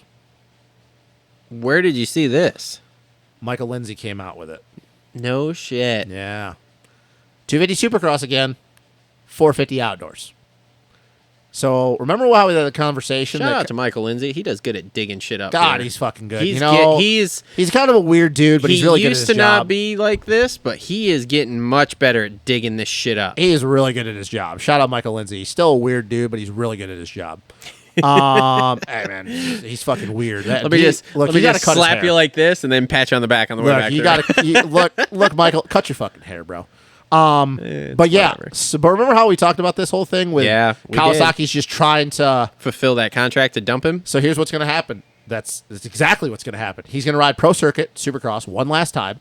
He's going to go ride 450 Outdoors, probably kill himself, and then Kawai's going to be like, thanks. Thank you. Your contract's up. But if you're Kawasaki, and the likelihood of this is fucking so 0 to none. 3 bikes outdoors. Yeah, but we couldn't give fucking Joey a bike. Mm-hmm. Seriously? Like, when I saw that, I got so pissed. I'm like, really? I know you have to fill this with him, but you're just blatantly just screwing Joey right in front of everyone. But, like, dude, here's the thing. Kawasaki, and once again, the chance of this happening is so fucking slim at this point. But if you're Kawi, you're praying to God, though, that he doesn't produce any results at all. Oh, yeah, because otherwise you're in Because think about if he just, once again, the chance that we both know the chances of that, but the hand of God, say he does produce results. If he does, though, dude, it makes it even more interesting going in. What do you do? 2024, everybody's contract's up. Everybody. If you're Kawasaki and Fortner somehow, what do you do? Except for Jet, who's signed to Honda for like the next 50 years. Even when he's like almost dead. Old. Even when he's almost dead, you're like, dude, can you do this? Like 70 years old, he's still signed to Honda. No, but everybody else's contract is up in 24. Look, we'll be dead by then. So there is musical chairs happening but seriously, in 24. Though, if you're Kawasaki and your worst nightmare comes true and Fortner somehow does do something, what the fuck do you do? What do you do? Great question. Because, oh my God, I would hate to be Bruce Sornstrom and anybody in that position that has to make that. Is it Sternstrom? Sternstrom. It's a soft J, right? It's Dan. I think it's Dan Fahey and fucking Bruce Sternstrom. Whatchamajiggy. There's a soft J in there. How is it Sternstrom if there's no T at the front of his name? I don't know. I don't know how to spell it. It's like SJER. I just go by what I hear. Anyways, so my point is, I think it's Dan Fahey and Bruce Sternstrom. Wow, you really fucking suck at this. What do you do? Like, oh my God, I would hate to be in that position. I don't know, man. Because, like, that's your worst nightmare is if somehow Fortner does go out and produce results. Because you don't want to have to deal with this kid anymore. Well, it doesn't matter. I mean, even if he does, they're still going to dump him. They're not going to keep him. There's no way. He would have to win the title. And even at that, we've seen that doesn't fucking matter to him. They don't want to fucking deal with him anymore. Let's be honest. Now, don't get me wrong. Him winning either one of those titles or producing is better for him because it'll make his stock go back up. Oh, yeah. So then he'll stand better. Like I said, we know the likelihood of that happening is very slim. 24. But oh my God, dude! If you're Kawasaki, you're like, oh, fuck, please. Don't you got to give him. You got to give him a decent chance of producing something in the in Supercross. The reason why I'm saying is because we know that he can't stay healthy. Yeah. We all know that if he stays healthy, Supercross, like, dude, he was going to be there all through 250 Supercross. He just got hurt. But it's like, oh my God. And I don't know. And what else? I don't know. That was all I had on my list as far as silly season stuff went. There's some others. No, Husky. We all know about Husky. We know what KTM, Star, Gas. I don't think a lot of the 250 stuff has changed for people. I heard Triumph is really pushing their program here to get in 24. Yeah, whatever. Beta. No. Like there hasn't been much talk around it. And last week there was some talk around like, dude, they're really pushing. Like Ivan's been testing the bike a lot. Like they're really pushing for 24 now, from what I understand. Maybe. Beta, I haven't heard anything else about. But that doesn't surprise me. They're just going under the shadows. Yeah. Tom Viel is going to come here as a two-time world champ. Wrapped up his championship today, going 1-1. Oh, did he win the title? Yeah, won it. Went down to the talking about our series, literally went down to the last moto. 1 point gap between him and Gertz. Wow. Yep. So their 450 class guys are wrapped it up early. Gertz managed to throw that title away. Dude, fucking Vial did what he had to do, though, man. Dude, no. That's all I'm going to say. Because Vial has not been dominant like he was in the last year. Yeah. Like, Gertz threw that fucking title away. I don't follow that as closely as you do. I watch the race review. It's kind of like Formula One. I watch the race reviews. I know the names. I kind of know some of the people. I know that last year Vial fucking dominated, like whole shot and won almost every fucking moto. Geertz this year should have fucking won that title. Had a huge lead. So if he blew that and because Vial, dude, has not been. It's not like Vial came back and every single review I watched, Vial whole shots. Vial wins, here's the wild thing about this. So Geertz threw that away. Here's the wild thing about this. You could go either way with that. Is Geertz threw it away, but Vial actually had more moto wins and overalls this year than Geertz. Fucking wild. It just tells you that when Vial had a bad day, it was bad. Mm-hmm. So that's the crazy thing is like you could look at it and go, yeah, Geertz threw it away.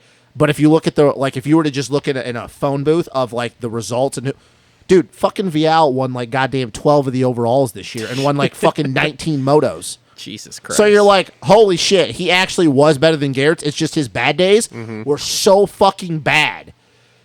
But hey, man, good for him. I like the kid. It makes his stock grow up because now he's going over here as a 2-time world champ instead of just a 1. And still the 1 time would be cool, but it's like, oh, to do it twice. Yeah. 2-time world champ. Fucking, you're going to a team that's really going to be counting on you. So that just makes things more interesting, man. It'd be interesting to see if it brings Volan's level up a little bit next year with him being here. Supercross is going to be very interesting because Vial is like one of the very few guys that have ventured over to this side of the pond that has no because Kenny and Marv, when they came over here, they had rode a little bit of Supercross. When DV came over here, a little bit of Supercross. Porcel, so on and so forth. Vial has no Supercross experience. Yeah. Like he never even rode like Bercy and Paris DeLille and all that shit. So like Supercross, what I say is a learning thing for him, it's a learning thing for him. So like Supercross is going to be interesting, but outdoors, dude, if you're Voland, you got to know going in that like if Vial's winning a lot, I can't suck. Here's what needs to happen. Volan needs to get through Supercross without getting hurt. And he also needs to make mains. Or make night shows. Yeah. Sorry, I forgot the part of the mains. He didn't even make night shows this year. He needs to just get into every night show, get into every main. Whatever you finish is fine. You just got to finish. This is like we talk about with a lot of these guys. Go through the whole season. When you get to outdoors, then that way you can build throughout the year, even if you're not good. Even if you start doing outdoor testing way early. But you just need to get through it healthy. Yeah. So then you can go into outdoors healthy and really put the hammer down, get some good results. So that way, by the end of the year, when your contract's up, they're going, oh man, look at Volan, whatever, kind of like this year, because like he's built over the summer, and it's gotten to the point now. Kind of like the Seth Hammaker thing in outdoors this year. Yep. Yeah, because he knows going into Supercross, KTM is just going to be happy with Vial making it through Supercross and making mains. But they know outdoors is where, like, hey, the pressure's on him. Where as far as Volan, if Volan can be the anchor in Supercross, make all the fucking mains, maybe get some top 5s, fucking crazy, maybe get a podium or 2. But they know that Volan's going to be better in Supercross. I'll tell you this, as big of a Vial fan as I am of him, if he's better than Volan, and I'd say first-year Volan in Supercross, I will even be fucking shocked. Because like I said, you're literally talking about a kid that has no Supercross experience. So if he came in and did well in Supercross, that would be like a fucking shock. If you just do that, KTM will be happy with you. Because if you're struggling, and then with what they expect out of Vial, like, dude, there's going to be even more pressure on you because they're going, what the fuck are you doing? Yep. And in the outdoors, like I said, nobody's going to expect Volan to beat Vial. So, like, KTM's going to be like, well, just make it through outdoors, do well, do what you did this year. But he can't have a bad Supercross season. Nope. Because if you have 2 dudes that are it's just not a good look. No. But yeah, no, this is just a little bit more interesting because it makes outdoors next year a little bit more like something to talk about. Yeah. Because you're like, oh, for sure. Joe's doing this, Hunter, and now we got a 2-time world champ. What can he do? Because I was like sitting there going, yeah, man, like if he goes in as a 1-time champ, like that's still really cool. He's been dominant the last couple of years, but like 2 times sounds way better. Yep. So you're like, oh, it's a lot of shit to talk about. So no, it was really cool, but it was wild because I'm like, holy shit, Vial goes out and smokes him the first moto, and then it's 1 fucking point to the good of Vial. I'm like, this fucking title is literally like the 450 title. It's 1 point. Yep. Dude, that moto was fucking wild because like Vial got around Gertz early, and then he pumped up a little bit. Gertz closed on him. Vial loses the front end, and talk about Paula being shitty. Turkey was terrible. Loses the front end. Of course, Gertz doing Gertz things, follows him through the corner, hits the fucking bike, and goes over the bars, and then they're both down. Christ. And I'm like, what the fuck is happening right now? But yeah, dude, it was kind of like the Sexton Tomac. No, I know. It was exactly like that. Like Vial goes down, and like Gertz, all he had to do was like crossword at the apex, just followed him through the corner, fucking hits him. I'm like, what the fuck are you doing? But no, so kind of let everybody know what we have because we got the MX of Nations. Well, hold show. on. I got a couple more things here All right. to cover here. So, and we've talked about these because we obviously had 6 hours of driving last weekend. So the Reed talking shit on whatever Instagram or whatever about KTM bikes going through the whoops as he's blitzing quite possibly the smallest sets of the most perfectly rolled smallest set of whoops ever. Which Reed is a great whoop rider in Supercross. Nothing taken away. But Reed, if you're gonna get on and make a post talking shit about going through whoops, you probably shouldn't do it on the smallest set of whoops ever. And the most freshly fucking rolled whoops I've ever seen in my life. Dude, and the funny thing is then AP gets, like, he says that, and it riles up all the KTM boys. They all are on there making comments and stuff back and forth, which all seemed in good fun, but at the same time, it's like, well, there's a hint in there of stuff. Look, I don't buy into what Cole. I don't think we've seen the end of it. And I don't also buy into what Cole was saying, where he's like, "Oh yeah, like maybe Reed, like, oh, I'm gonna make this post, maybe you should comment on it." That's why I was so adamant about, no, bro, that was Reed being Reed and AP going, the fucking bike sucks. Yeah. And then the fact that Marv, of all people, here's how you know that it's legit: when Marv, a guy that, let's be real, doesn't ever say anything ever, gets on there and goes, "You know what, AP, you are right." I'm like, mic drop. Marv, let's be real. Marv doesn't say shit. Yeah. So for him to comment, I don't think we've seen the end of this. And to be honest, I bet you by the end of these 3 rounds of World Supercross, Reed is like, this bike fucking sucks. Fucking, of course, though, Chad would be in the fucking middle of all this. It's fucking Chad Of Reed, all dude. fucking people. You know what, Fucking Chad? live for this. Oh, my God. Fucking live just for it. I'm here bullshit. for it. Look, I'm here for it. I mean, okay? it's fine. It gives us something to talk about. All right, and now let's get to the last thing I got going on here. Hurlings versus Tomac. Oh, yeah. It's fucking on. When is it going to happen? Not sure yet. Probably after Supercross. Here's the one disappointment I have is that you're going to get Tomac coming off a Supercross, pretty much no outdoor stuff against a Hurlings who's going to come off an outdoor, because obviously they're not going to be able to do it till after Hurling season's over next year. Yeah.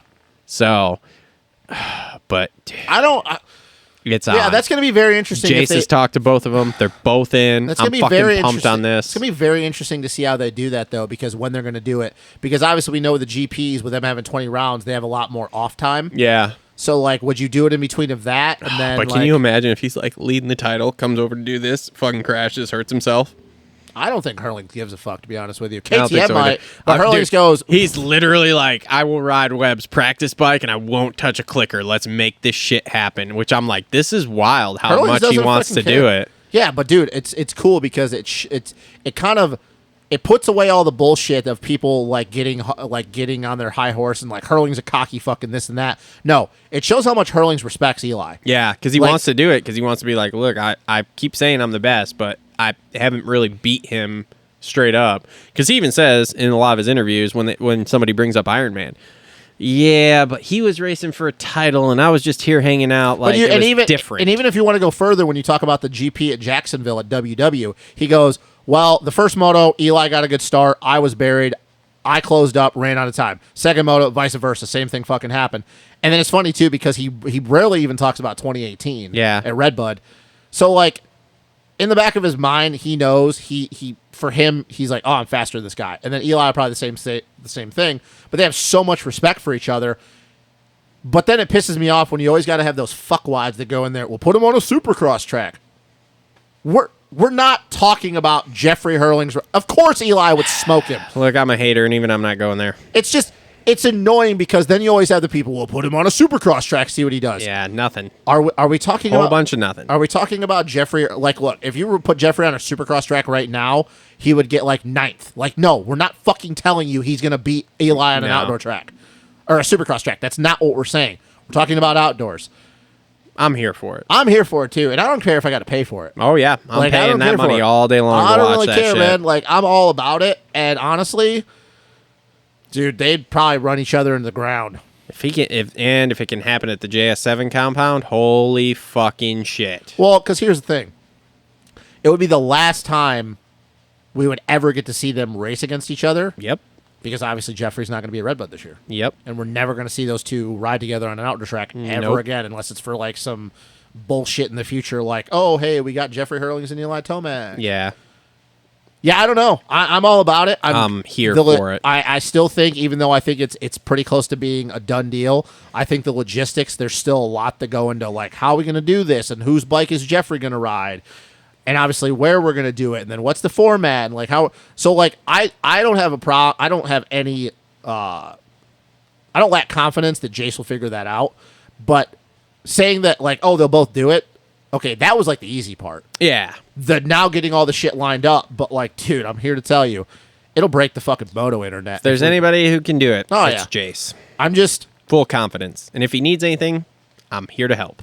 Dude, we'll go down there and we'll I'm just look, when he first started talking about this, I got right on the phone, figured out we could get Southwick. We can do Southwick. But then here's the thing, and then but what I loved about it is Jeffrey's like, no, we won't do Southwick because then everybody like, well, Jeffrey rides sand all the time, and that's not fair to Eli. It just shows how much Jeffrey wants to do that. He's like, dude, I'll fucking ride any track. I don't give a shit. I really like the JS7 compound idea. Oh, it's fucking sick. Fucking awesome. Because it's fucking soft, it's deep ruts, it's booters, so people are like, well, it's a little bit supercross-ish. So, like, Jeffrey doesn't have a huge advantage or whatever.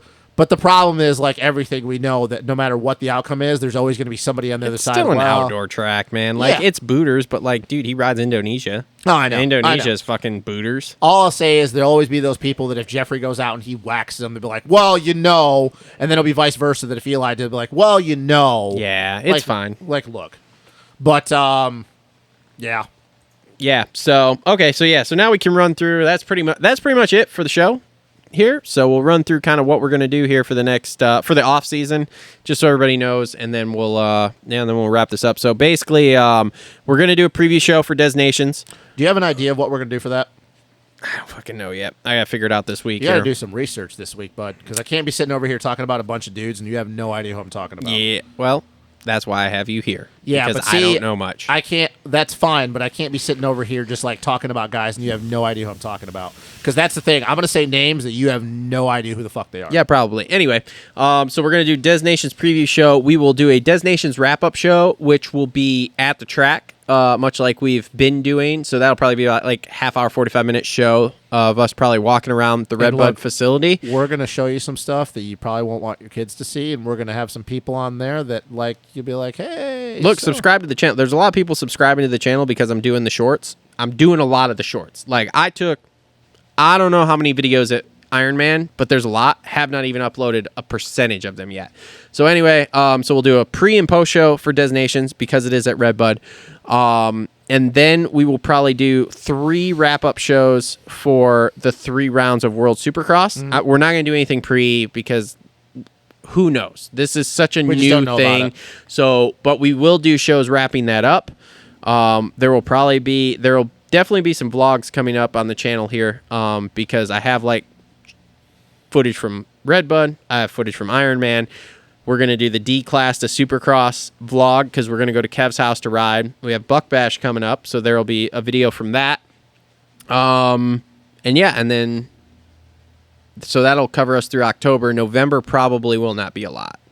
No. Probably that is probably when most of the vlogs will drop, will be November.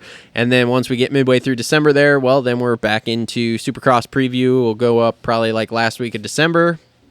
And then we're rolling into 2023.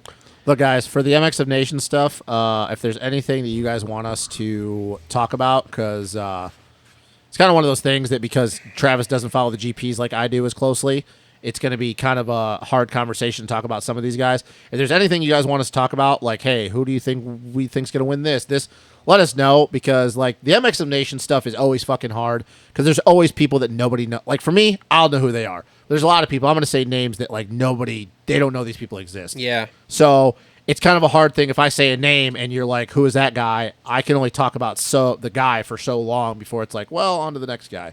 So yeah, and even at the race, if there's certain shit you guys want us to go over that you guys, if you're not there, don't see, let us know. Because, like, look, the fucking MX of Nations race is just, it's going to be a wild one. So it's going to be a lot more all over the place than what we do for, like, a Pro National. It's going to be awesome. So, anyway, thanks, everybody, for another great outdoor season. Thanks for watching. Justin, thank you for being here through all this. It's committed. Committed. Fucking committed. Fucking committed. I don't like the other fucking guy. Got it. Anyway, like I said, thanks everybody for watching. Make sure to like, subscribe, comment down below. Don't forget, Dylan Danger Zone. We have a men's large t-shirt giveaway here. Instagram, show post, follow the Instagram. Best comment, we will choose it. We will announce it on the Destinations preview show who won that. So make sure to do that. All sorts of links in the description below to all our sponsors. Thanks to our sponsors for the season here. Really appreciate it. And yeah, we'll be back, like I said, in like 2 weeks for Destinations preview show, then a Destinations wrap-up show. Then we'll be off for another like couple weeks until the first round of World Supercross, and then however those flow after that, because I don't remember the schedule exactly. But thanks everybody for tuning in. We'll see everybody on the next one.